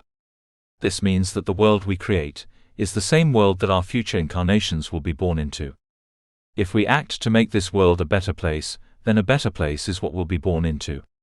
And if we act to make this world a worse place, then a worse place is what we'll be born into. This idea is not that different than the idea of karma, which states that your actions have consequences which will eventually come back to affect you in the end. It also has overlap with the concepts of heaven and hell, which state you will be either punished or rewarded for your life's actions. If the world and our broader universe is all that our atoms get to inhabit, then it is up to us to decide whether we will make the future content of our reality a heaven or a hell. We have it well within our power to make every country a totalitarian dystopia. We have it well within our power to pollute every last river, cut down every last tree, and subjugate every last man and woman. If we want to, we can create a misery that never ends. But we can also do the opposite. We are well within our power to make every country a free and wonderful place. We have it well within our power to restore our natural landscape and make the changes necessary to uplift people both politically and economically. What if we lived life in this way? What if we took part in positive action not only to make the world better for our kids and grandkids, but for an abstract version of ourselves as well? What if we saw no significant distinction between ourselves and nature, or between the human being and its composing materials? This is a way we could choose to view the world. Not only would it be pleasant and hopeful, but it would be consistent with a materialist worldview. You would have an obligation to help the world because you recognize that you are the world. You would have a duty to treat your fellow person with respect because you recognize their common humanity. Obviously, there are some who will find this way of thinking too figurative and filled with flowery language for their liking. The brute fact of the matter is that our bodies will die and our mental faculties will dissipate. I am not denying any of this. But for those who are contemplating the real fears of non-existence, I recommend the words of Mark Twain, who said, "Annihilation has no terrors for me, because I have already tried it before I was born. 100 million years and I have suffered more in an hour in this life than I remember to have suffered in the whole 100 million years put together." Understand that the experience of non-existence is not an experience. You will be okay. The only thing you need to concern yourself with is how you're living this life. Because if your present life is long and fulfilling, you won't need another. Our personal lives might come to an end. But existence is a different story. Chapter 5: The Secular Spiritual. As a secular and yet spiritual person, the concept of gratitude has always been important to me. To be grateful and appreciative of one's living conditions is almost a prerequisite to living a happy, fulfilled life. When you realize what you have, in contrast to the unfortunate around you, and to all those who have suffered historically, your mundane life may suddenly begin to seem like a paradise by comparison.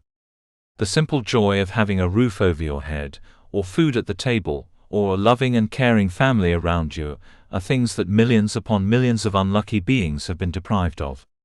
So when I see devoted theists joining hands around the dinner table, closing their eyes and turning their heads downwards, I often feel sympathy for what they are doing. The only reason why I can't join them in this ritual is because they are expressing gratitude to the wrong figure. It was not God who grew the crops and raised the livestock to feed your family. It was the farmers and retail workers that brought the dinner to your plate. Similarly, it is not the Holy Spirit which keeps the roof hanging over your head. It was the careful planning of architects and engineers, as well as the hard work of laborers and construction workers. Every time you are cured of an illness, it is not because a guardian angel protects you, it is because healthcare employees have developed and administered science-based medicines. There is plenty to be grateful for in this life.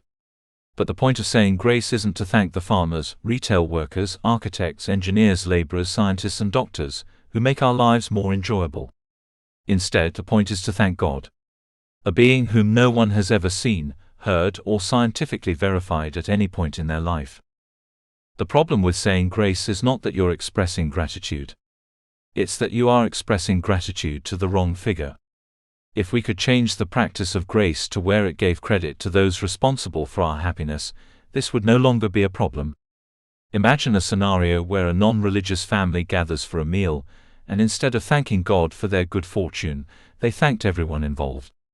How wholesome of a practice would it be to thank the animals which are giving their lives so that you can eat, rather than a man who never existed? How non-cultish would it be to praise real people's hard work and sacrifices rather than a supreme figure? There are a variety of practices we could take from the world's religions, which could be totally beneficial if we only parsed out the superstitious concepts from them. Consider exercises like yoga and mindfulness meditation, for example. These are practices that have played an incredible role in improving people's health.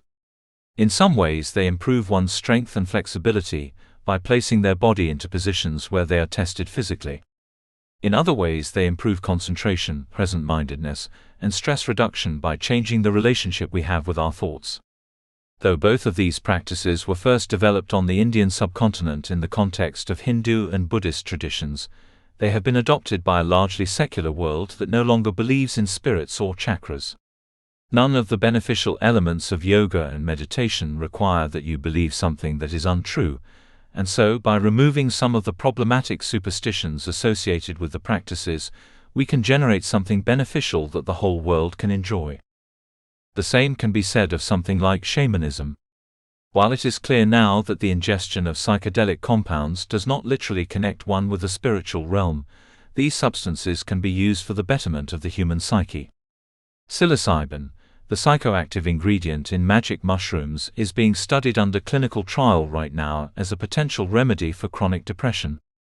It is believed that by changing the ways in which one's neurons fire, the drug can prevent one from compulsively dwelling on the past and reliving their trauma. MDMA, the active ingredient in ecstasy, is similarly being studied as a potential psychiatric therapy. By producing a steady wave of euphoria throughout the body, it is believed one can be loosened up enough to discuss the traumatic memories associated with PTSD.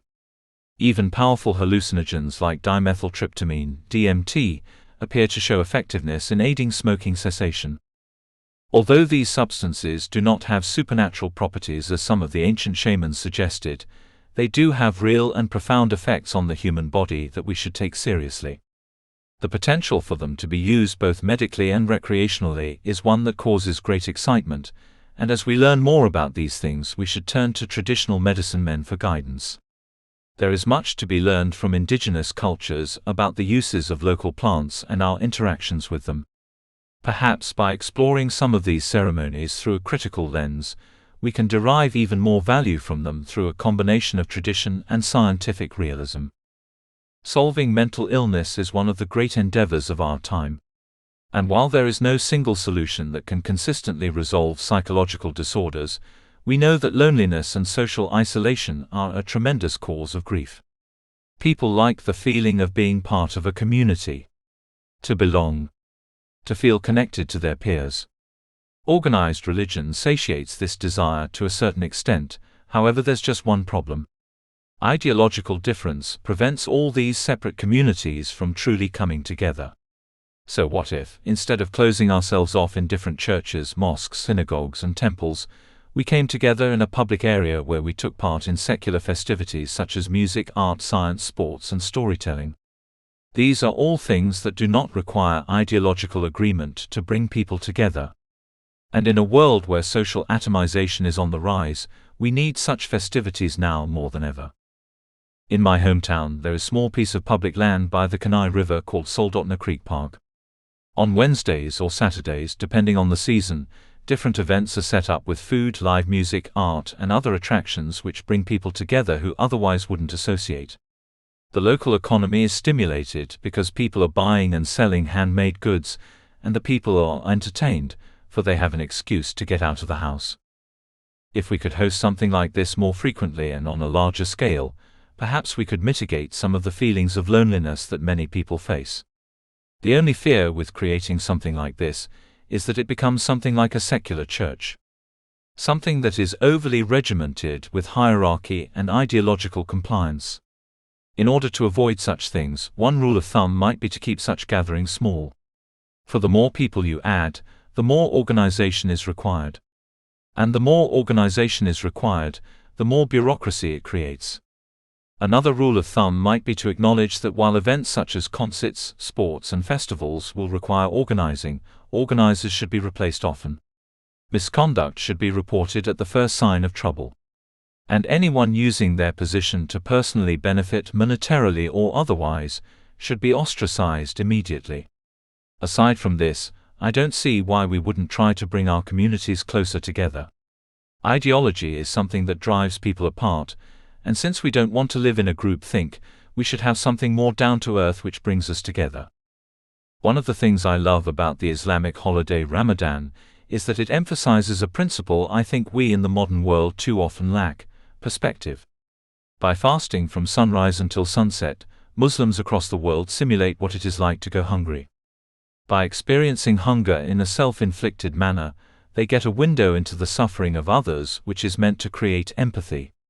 Empathy is key to maintaining a healthy civilization, and with so many in this world lacking basic necessities like food, shelter, and healthcare, we might think about emulating something like Ramadan here in the West. The only aspect of this tradition that we should not emulate is the supernatural component. Charity, volunteering, and good deeds should be done for their own sake, not because a celestial authority commands it. The second you introduce God into the situation, you direct the focus away from the action being performed and towards an expression of submission that is not necessary or psychologically healthy. Our holidays don't need to be this way. In fact, for millions of atheists, they aren't. For many atheists, Christmas is not about Jesus. It is about spending time with family, exchanging gifts, consuming delicious food, and enjoying winter sports. None of this requires a belief in the supernatural, nor does it rob the holiday of its emotional significance. The children of atheist parents are still just as excited when they see presents underneath the Christmas tree. The grandmas of atheist families are still just as happy about feeding their loved ones. The couples in atheist relationships are still as immersed in holiday romance. I'm generalizing, of course, partially from experience and partially from observation, but the point is that for a considerable number of non-believers, enjoyable secular holidays already exist. The reason this is important to point out is that in some ways I believe rituals fulfill a deep psychological need. People like having events to look forward to. They like having reasons to celebrate their mundane lives.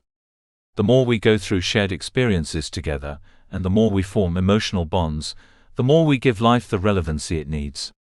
People like feeling as though their lives matter. And so it makes sense that we have milestones that are eagerly anticipated each year. Birthdays are a wonderful example. They are not celebrations of a supernatural being or cosmic event. They're a celebration of you and your life, and the fact that you've made it another year around the sun. How relieving and satisfying that is to acknowledge. The same can be said of marriage. Marriage doesn't have to be a sacred covenant with God. It can be an expression of commitment between two people, one based on love and passion more than orthodoxy. Funerals are yet another example. The ceremony doesn't have to entail a vivid description of the afterlife. More than a celebration of the soul, it can be the celebration of a person's life. A remembrance of all the memories shared with loved ones, and a therapeutic session for those still grieving. Customs such as these, many of which have profound cultural and historical value, don't need to be outright eliminated. Our traditions can be modified so that the expressions of love, gratitude, and charity can be enjoyed without surrendering one's mind to falsehoods. There is nothing about being joyous or virtuous that requires one abandon their critical faculties. And so, for as long as human beings have this ritualistic nature, we should continue to reinvent our traditions so that they can be in line with a scientifically accurate worldview. At the end of the day, spirituality is about celebrating existence. It's a way to enjoy the real, to flourish in the natural world, and experience it with others. These traditions seek to focus our attention on important cultural values. The real question of our time is, what values will we continue to promote? Are they going to be the selfish, consumerist and commodity-driven values that characterize our holidays now? Or are they going to be the thoughtful and more wholesome values we've struggled to preserve since antiquity? The commercialization of our sacred festivities is a development we should not take lightly. Exploiting public goodwill for the profits of shareholders is just as bad as exploiting it for a fundamentalist ideology. Spiritual practice is about expanding one's perspective. Which makes me wonder, can perspective be taught? Can it be shown to those who sorely need it? Or is it a factor of our minds that is completely out of our control? This is a difficult question to answer because of the individual variance in human beings. All people are combinations of nature and nurture, shaped to different degrees by biology and upbringing. Some people are born cynical, while others develop their cynicism throughout hard lives. Some are born innately optimistic, while others are brought to happiness by a life of good treatment. The neurodiversity of our kinsmen varies wildly, and so it makes sense to conclude that no one person is ever 100% negative or positive. We all have emotional strengths and weaknesses, and no matter what our background is, there are times when we need to be reminded of what we have. One way to do this is through repetition. Of making positive thinking a habit. Ask yourself this: can you see? If so, you are lucky, for there are many who are blind. Can you walk? If so, you are lucky, for there are many who are crippled. Have you eaten today? If so, you are lucky, for there are many who go hungry. Are you in an environment free of violence? If so, then you are lucky, for there are many who cannot walk the streets safely. Even the most mundane conveniences are worthy of gratitude. Is your nose clear? If so, reminisce back to a time when you were congested. Recall how annoying that was. Be happy for fresh nasal pathways. Are you warm? If so, reminisce back on a time when you were cold and recall how much that sucked. Rejoice in the heat and the feelings it brings. To paraphrase an old Vietnamese philosopher, enlightenment is not a state of eternal happiness. It is a state where even when you're experiencing joy, you are mindful of all the suffering in the world. And even when you are experiencing suffering, you are mindful of all the joy in the world. Enlightenment is balance. Perhaps if more of us lived with an enlightenment of this kind, we would be much happier. Yet gratitude is not the only way to expand one's perspective. Another such practice is to make wonder out of the simple. To take a close examination of one's surroundings and develop a habit out of appreciating it. For example, look at the grass. Recognize that right underneath your feet is an entire ecosystem you hardly even notice. One with millions of organisms beyond count, each with their own drives and motivations. Not only do the plant and animal life forms have unique characteristics which play an integral role in the environment, they are fascinating to watch. Think about how much effort goes into creating a spider web. How much creativity into making a bird's nest. How much organization goes into constructing a beaver dam. Or how much effort it takes a fish to swim upriver. When the flowers bloom and attract pollinators, they are performing a mutually beneficial exchange that has developed unconsciously for millions of years. When the birds chirp or the dogs howl, They are communicating in a foreign language that is incomprehensible to people listening, and yet somehow meaningful to the organisms involved. The natural world is filled with exquisite wonders we only need pay attention to in order to see. It may seem cliché to tell people to stop and smell the roses, but sometimes you have to go further and genuinely admire the grass. The same can be said of the artificial world. The world that mankind has constructed. Think of all the labor it took to make the buildings you see around you. Think of all the careful planning and engineering it took to form sturdy bridges or reliable roads. Think of the physical risk and effort it required to construct an energy grid, or how meticulously one had to maneuver in order to set up the sewers and pipelines. Our modern world is awash with complex technologies that must be thoroughly maintained. Anytime the lights come on in your home, or the toilet flushes, or the water is running, consider it a miracle of engineering that this is the case. There have been so many times across history where even bathing was not an option, let alone refrigerated food or international phone calls. You could spend your entire life pointing out all the little ways in which your surroundings are miraculous. But you don't need to. Only a few positive observations a day can work wonders on your mood. We don't need to be infatuated with the imaginary in order to be happy. That which exists right before our eyes is worthy of all life's love and admiration. If we are to have spiritual traditions in our culture, it should be ones that do this. Traditions that increase perspective among our cynical, inspire wonder among our curious, bring hope to the hopeless and peace to the grieving. We have plenty to be grateful for. Plenty to celebrate. So in our communities, let us develop practices which acknowledge this fact.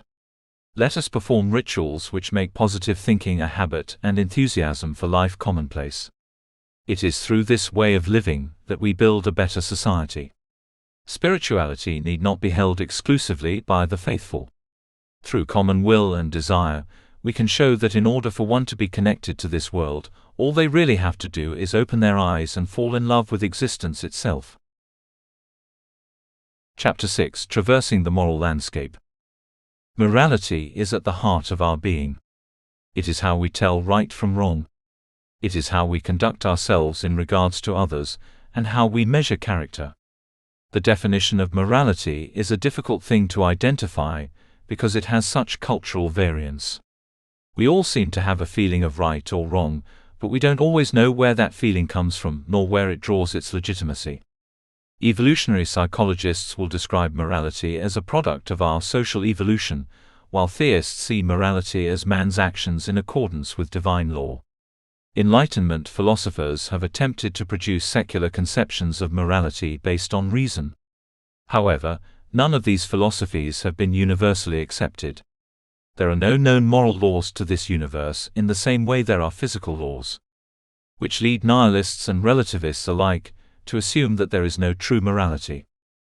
To counter both moral relativists and absolutists, we have to conceptualize a morality that is both secular and scientifically feasible.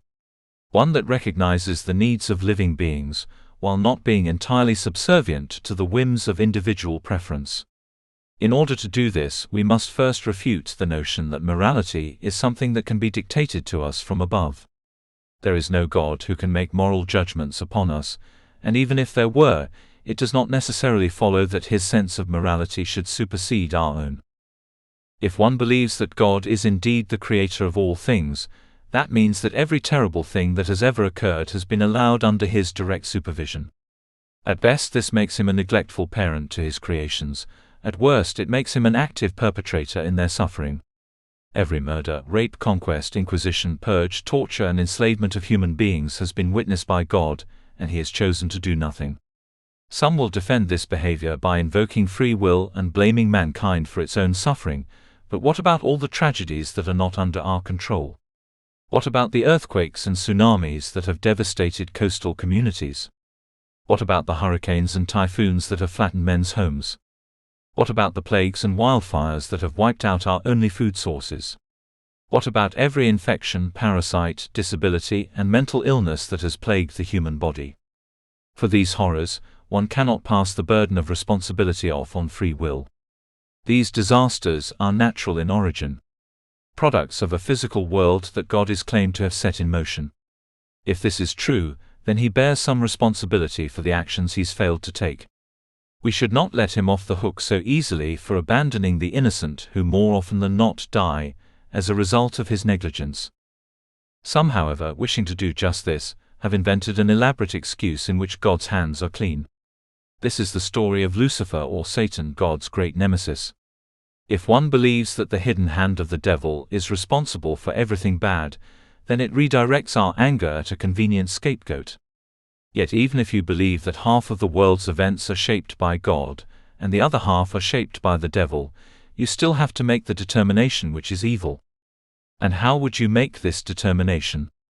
By your own intrinsic feelings of right and wrong. Your own inner sense of morality that allows you to make judgments on others' behavior. For those who think religious morality is something absolute and without flaw, consider the 10 Commandments. These are a list of rules that nearly half of the world's religious adherents hold dear, yet if you follow them without exception, great terrors are allowed to unfold. The first 4 commandments are specifically about worship, so we will skip over them here. But let's take a look at Commandments 5 to 10. Commandment 5: Honor thy father and thy mother. What if your parents are abusive? What if they physically harmed you? Or sexually assaulted you? Or psychologically terrorized you? Are you to honor or respect them in any way then? Commandment 6: Thou shalt not kill. What about killing in self-defense? What about killing in defense of another? Many argue that the proper translation of the 6th commandment is thou shalt not murder. However, murder by definition means unjustified killing, and if we know it's already unjustified, this commandment goes without saying. Commandment 7: Thou shalt not commit adultery. What if you live in a society where marriages are arranged? A society where a woman is property of either her husband or her father, and she gets to make no decisions about who she ends up with. What if she is truly in love outside the confines of marriage? What if a man wants a divorce, but his society threatens him with death or excommunication for such actions? What if he is truly in love outside the confines of marriage? Commandment 8: Thou shalt not steal. What if one is starving and stealing food? What if one is freezing and stealing wood and gasoline? What if one is dying of thirst and drinks from another's well? Commandment 9: Thou shalt not bear false witness. Should one always tell the truth? What if telling the truth causes one to corroborate with unjust forces in society? What if one tells the Nazis about where the Jews are hiding? What if one tells the conquistadors where the natives are keeping their gold? Commandment 10: Thou shalt not covet. Is envy always wrong? What if desiring the success and material wealth of others causes us to innovate and succeed in ways we hadn't before? Isn't that the foundation of the modern economy? Isn't that the incentive for innovation that helped propel us into the Industrial Revolution? If you agree that the actions prohibited in the 10 Commandments have exceptions, then you already admit that religious law is not absolute. In this way, you are using your own reasoning to come to conclusions about morality rather than the dictates of an outside entity. Conversely, if you believe that morality is defined by obedience to a figure of authority, then you will find yourself being able to perform any reprehensible action regardless of what your conscience tells you. Anyone familiar with Judeo-Christian scripture has heard the infamous story of Abraham and Isaac. The tale of a father who was willing to gut and kill his own son merely because God commanded. The story is supposed to be heartwarming because the angel Gabriel stops Abraham at the last moment and explains it was only a test. However, is such blind devotion to an authority figure ever a good thing? I once asked a pair of Mormon missionaries if they would kill their own kids at the command of another human being. Perhaps to the leader of North Korea or the President of the United States. In response to the question, the 2 missionaries defensively replied, no, they would not kill their own kid. So then I asked them why it was okay for God to do it. The reason in their worldview is because morality is defined as adherence to God's laws. God determines right and wrong, therefore whatever He says goes. If one breaks His laws, they are committing a sin, and if one adheres to His laws, they are practicing virtue. Anything can be considered morally right simply because God instructed it so. And because they cannot directly speak with God, They have to depend on scripture and religious leaders to inform their notions of right and wrong. We already know from all the inquisitions of the past that religion has been used by cynical authority figures to manipulate its adherents for personal gain. The idea that we can trust any man or book written by men to speak for God is absurd, yet what if we could cut out the middleman and talk to God himself? Would it be right to blindly follow his dictates then? Ask yourself this: if God asked you to kill your own kid, would you do it? If he asked you to eat human flesh, would you do it? What if he asked you to sexually assault someone?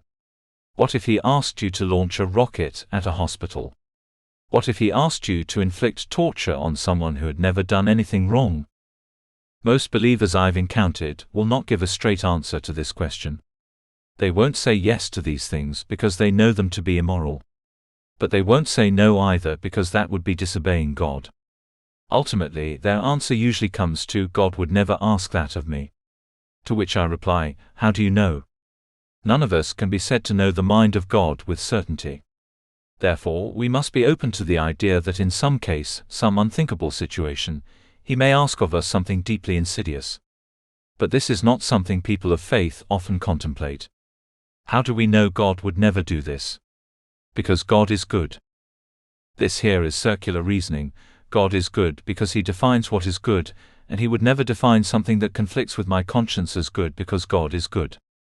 It is a never-ending loop of unjustified statements predicated on the idea that God must be good.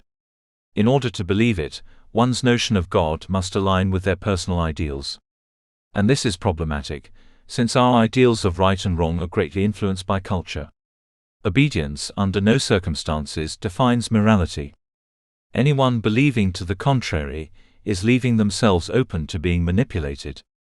Because it just happens that all the reprehensible things I just described have been carried out by people believing they served God. For example, many of the Aztec rulers following the god Huitzilopochtli believed in human sacrifice. They would tie people, sometimes children, to stones and kill them so that their blood would run red and flow into the fires to appease the divines. This is an act of unthinkable savagery, but is it any different than the Islamic terrorist who straps explosives to himself and massacres innocent bystanders? In the book of Numbers 31-17-18, the prophet Moses tells his men upon conquering new territory, "Now therefore kill every male among the little ones, and kill every woman that hath known man by lying with him. But all the women children that have not known a man by lying with him, keep alive for yourselves." This is a call to military conquest and sexual slavery. It is an instruction by a man claiming to speak for God that his soldiers should take young virgin girls for themselves. Now, odds are if you're reading this, you don't agree with any of these things. But understand that throughout history, people have perpetuated these horrors because they thought morality came from God. They were willing to forego the reservations they felt in their gut because they believed they were walking in the path of the righteous. While it is true that some priorly wicked people have changed their ways because they found religion, we must consider all the truly good people who have been persuaded to take part in unjust practices. Belief in the truth cannot make a good person commit evil. But belief in a lie can.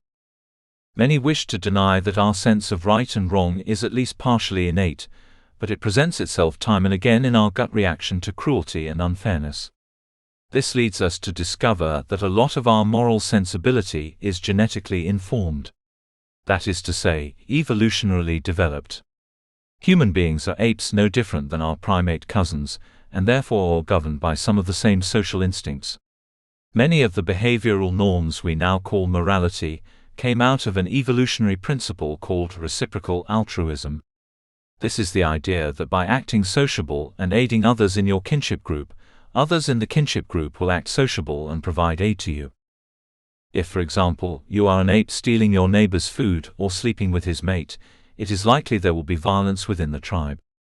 If there is violence in the tribe, people will get injured and die. With such death and injury in the group, one is less likely to escape predators or environmental disaster. And so those who lack an innate sense of social cohesion are far less likely to survive and pass down their genes. Conversely, those who do have a moral sense, who respect others' boundaries and provide assistance to their kin, are more likely to get help when help is needed. In this way, we evolved to be creatures that have an emotional sense of morality. We feel in our gut whether an action is good or bad, and this saves us a lot of trouble.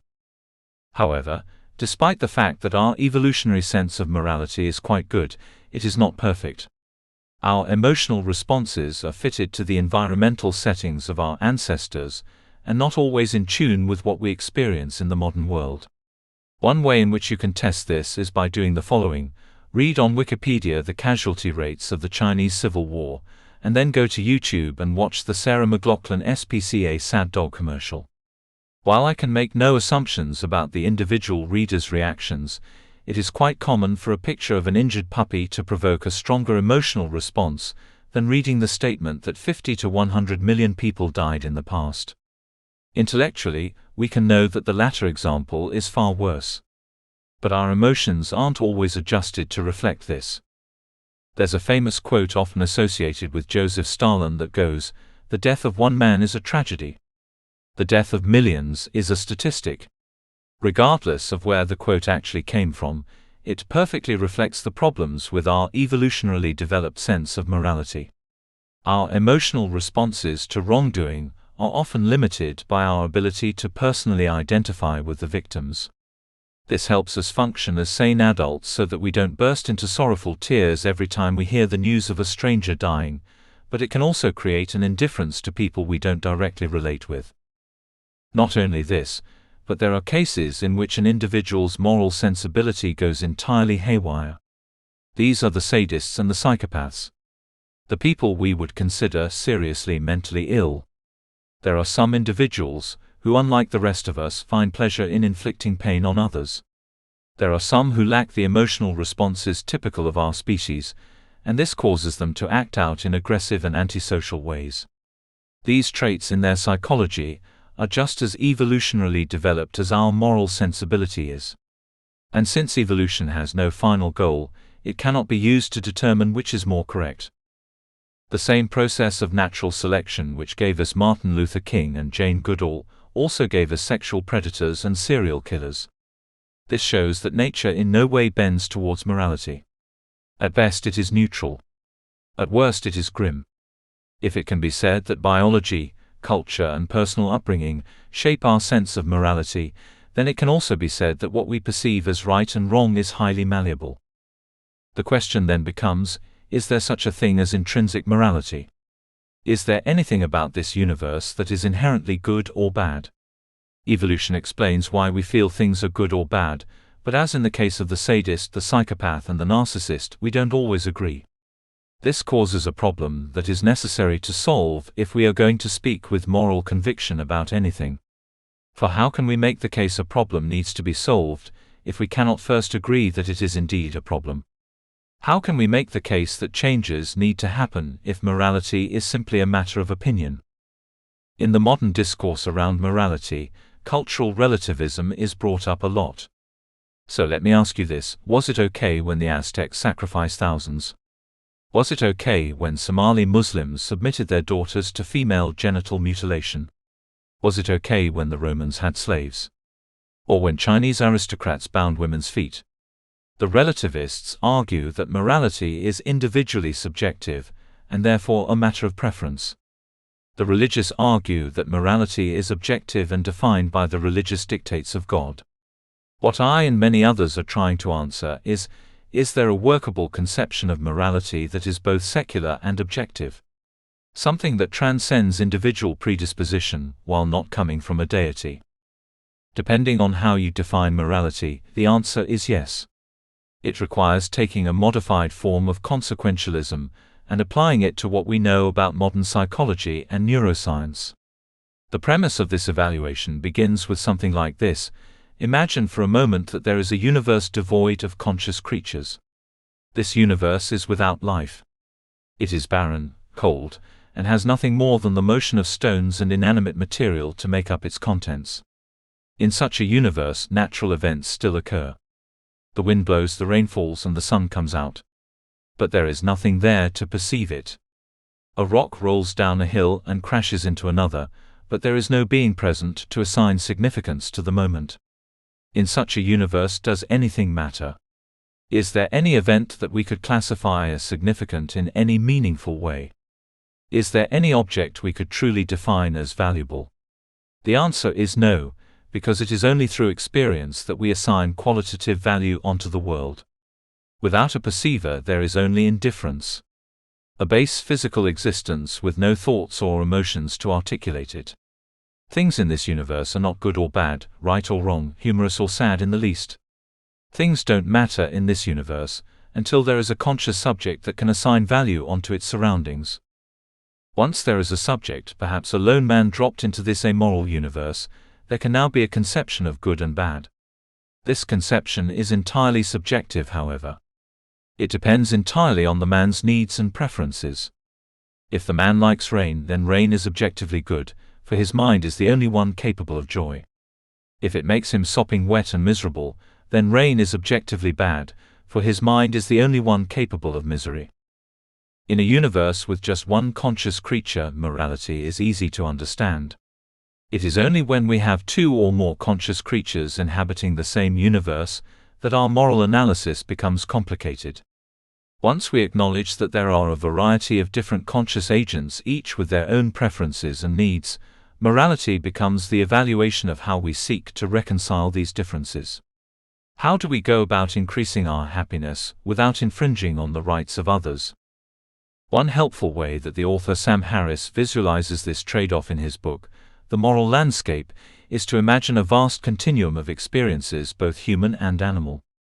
On one end of the continuum is the worst possible misery for all conscious creatures. On the other is the greatest possible well-being for all conscious creatures. Once you acknowledge that the worst possible misery is indeed the most unfavorable outcome, everything better than that is moral progress. Morality then becomes the act of moving life along this continuum, increasing the well-being of others and mitigating their suffering. This means that scientifically we can judge better and worse ways of living. Those lifestyles which reflect the peaks of life positive experience are those we should venturing towards, and those lifestyles which reflect the valleys negative experience are those we should be venturing away from. In this way, we can use the 3D visualization of a moral landscape to navigate our way through life. It might be that just as in a real landscape, one might have to march down into a valley in order to make it up a mountain. In the same way, we may have to persevere through struggles in order to reach goals that are ultimately joyous and fulfilling. Some people criticize the idea of pursuing well-being because they believe it to be synonymous with the temporary satisfaction of pleasure. But morality in a scientific context is concerned with far more than that. Consider the case of the heroin addict. One could argue that in the midst of a drug-induced euphoria, the addict is extremely happy. So in this case, would it be right to say, objectively speaking, that heroin addiction is a good thing? Well, absolutely not, because well-being is about more than simple pleasure. Health, longevity of life, and future experiences must be taken into account when crafting a scientific analysis of any habit's moral significance. If the heroin addiction causes long-term damage to your body, permanent disruption of your nerves, and ultimately death from overdose, then we can say quite reasonably that heroin addiction is not a good thing. However, if one could experience the pleasure of heroin without the negative side effects of the drug, that would be a different story. In the same way, we can see the opposite argument being made for exercise. When one takes a long jog, lifts weights, or does elaborate stretches, they are experiencing a burn or resistance that is very often characterized by pain. If mere pleasure in the short term was all that we cared about, exercise would be considered a bad habit. However, in the long term, it is very clear that exercise has profoundly good effects.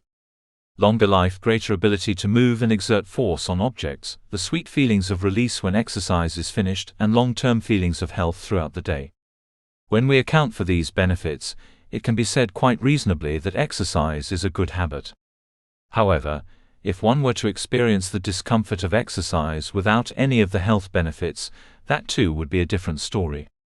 So in this way, it can be understood that morality is not just about pain and pleasure in the present moment. It is about seeking the greater good in life, and discerning ways we can maximize it for all. Some argue that the moral landscape analogy is flawed, because we can never know the long-term consequences of our actions. Even if the immediate consequences of our actions are good, they will have a ripple effect across history that could ultimately lead to something bad in the far future. By curing a disease, for instance, you might save a child that becomes the next Hitler.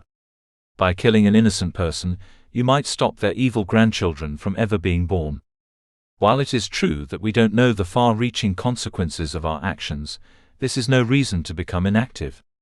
What it means is that we must work with good intent towards progress with the best information we have.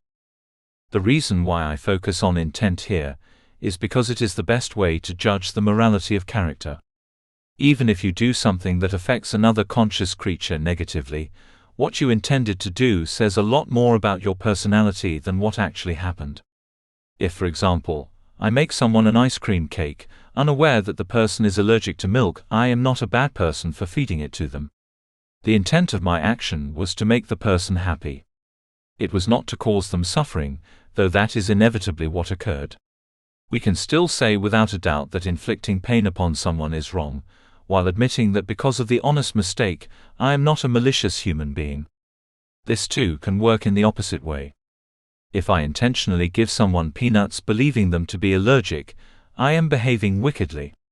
It doesn't matter if the person turns out to not be allergic. The fact that I intended to cause them suffering reflects the maliciousness of my character. Another worthwhile question to ponder is, how do we reconcile our differences? When can the pleasure of one come at the cost of another's pain? This is a difficult issue to navigate because of the serious implications it has. In order to make sense of it, I'd like you to imagine the following scenario.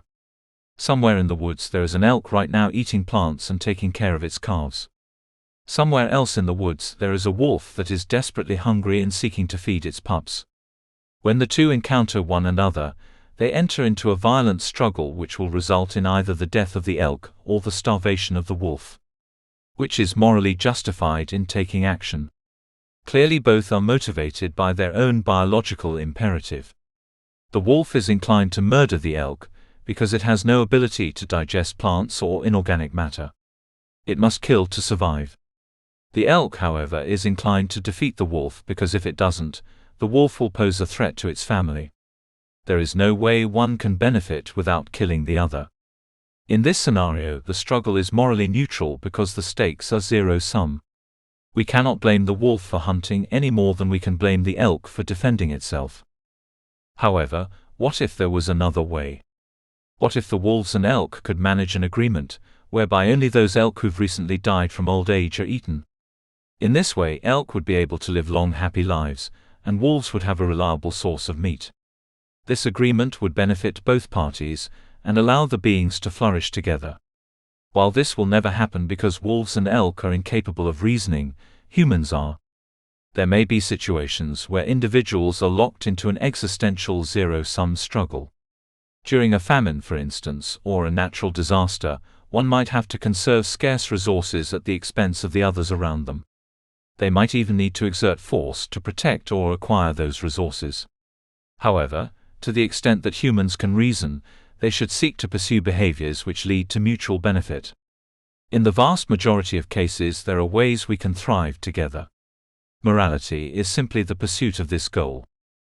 So with that being said, secular morality provides us a basis through which we can navigate our behavior by appealing to reality. This puts it within the domain of scientific inquiry, and in a position where we can make matter-of-fact statements about it. Which brings us to our last question. Is this morality objective? It depends on how you conceptualize it. The foundation of all moral concerns are without a doubt subjective. They are based on the needs and preferences of individuals, and are by definition subjectively discerned. There is no moral significance to an event devoid of conscious experience, and so to say that there could be a morality independent of conscious minds is scientifically false. However, the evaluation of how we measure, balance, and address those concerns is as objective an inquiry as any other science of health or psychology we've created. With this framework, we can say confidently that just as the world is round and evolution is true, slavery is wrong and genocide is evil. All of these are factual statements.